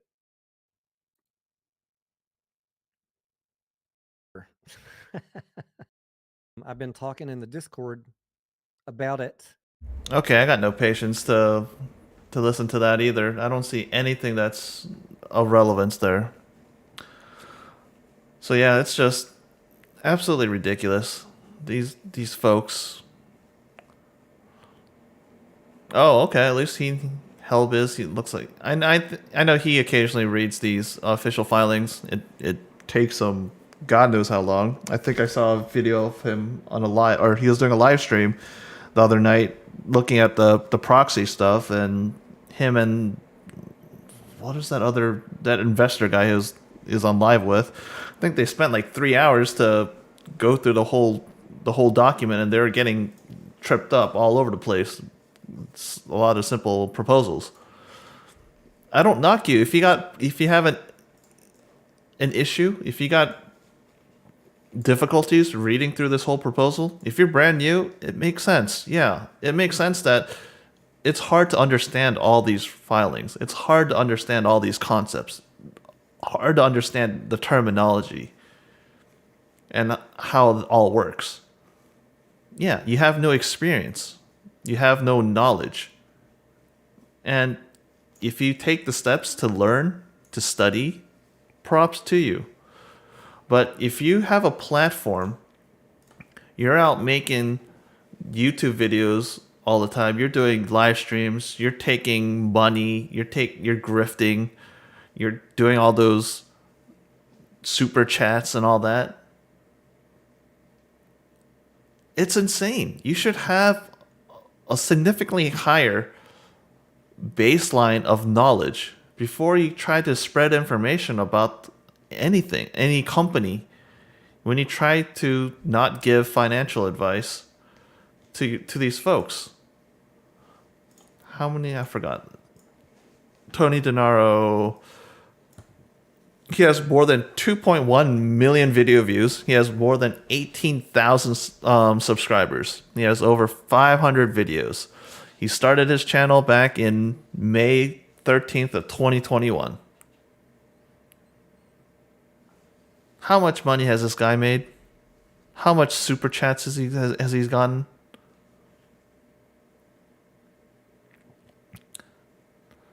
You'd think in that time, over the past year and a half, you'd have far more experience reading through SEC filings. You'd be far more efficient going through 10Qs, 10Ks. He's too busy trying to be an entertainer. But hey, I mean, it's your hustle. Do whatever you want. I mean, I'm not telling you to do or not to do anything. I just think that it's ridiculous that you choose to put up content like that. You have the voice in ears of so many people that choose to make actions based on what you say, but you're providing them with all this wrong information, all this misinformation. That's not something I could do. What I do here on this channel, the video I do, the videos I put out, the live streams I'll do, I'm going to directly to the source. I'm going to get you as close as I can to the direct source. SEC Edgar, get you official filings. Break down those filings, read through the filings, show you the numbers, show you the logic that goes behind it, match it up with other industry data and figures and stats, show how that all correlates to your bottom line, to your financials, to your balance sheet. Link it all up together, break down, look at how what executives are doing. Look at their Form 4 filings. Look at the compensation. Look at the Schedule 14As. Look at how they're being paid. Look at when they're buying shares, when they're exercising options, etc. And this was all for a stock right now that I'm not currently even invested in, and something I haven't been invested in quite some time. Full disclosure on my positions, showing you official sources of where to get the information, stuff that you can fact check me. But a lot of folks would rather go to the butcher of Wall Street, Boss Blunts. They'd rather go to folks like him. They'd rather go to Tony DeNaro. They'd rather go to Trades, Matt Kors. They'd rather go to folks like Stocks and Crypto Plays. They'd rather go to Ape Father, Thomas James Investing. Folks that can't give you the real information. They can't give you the actual sources. They don't have the real evidence. They're leading you the wrong way, leading you to lose your money.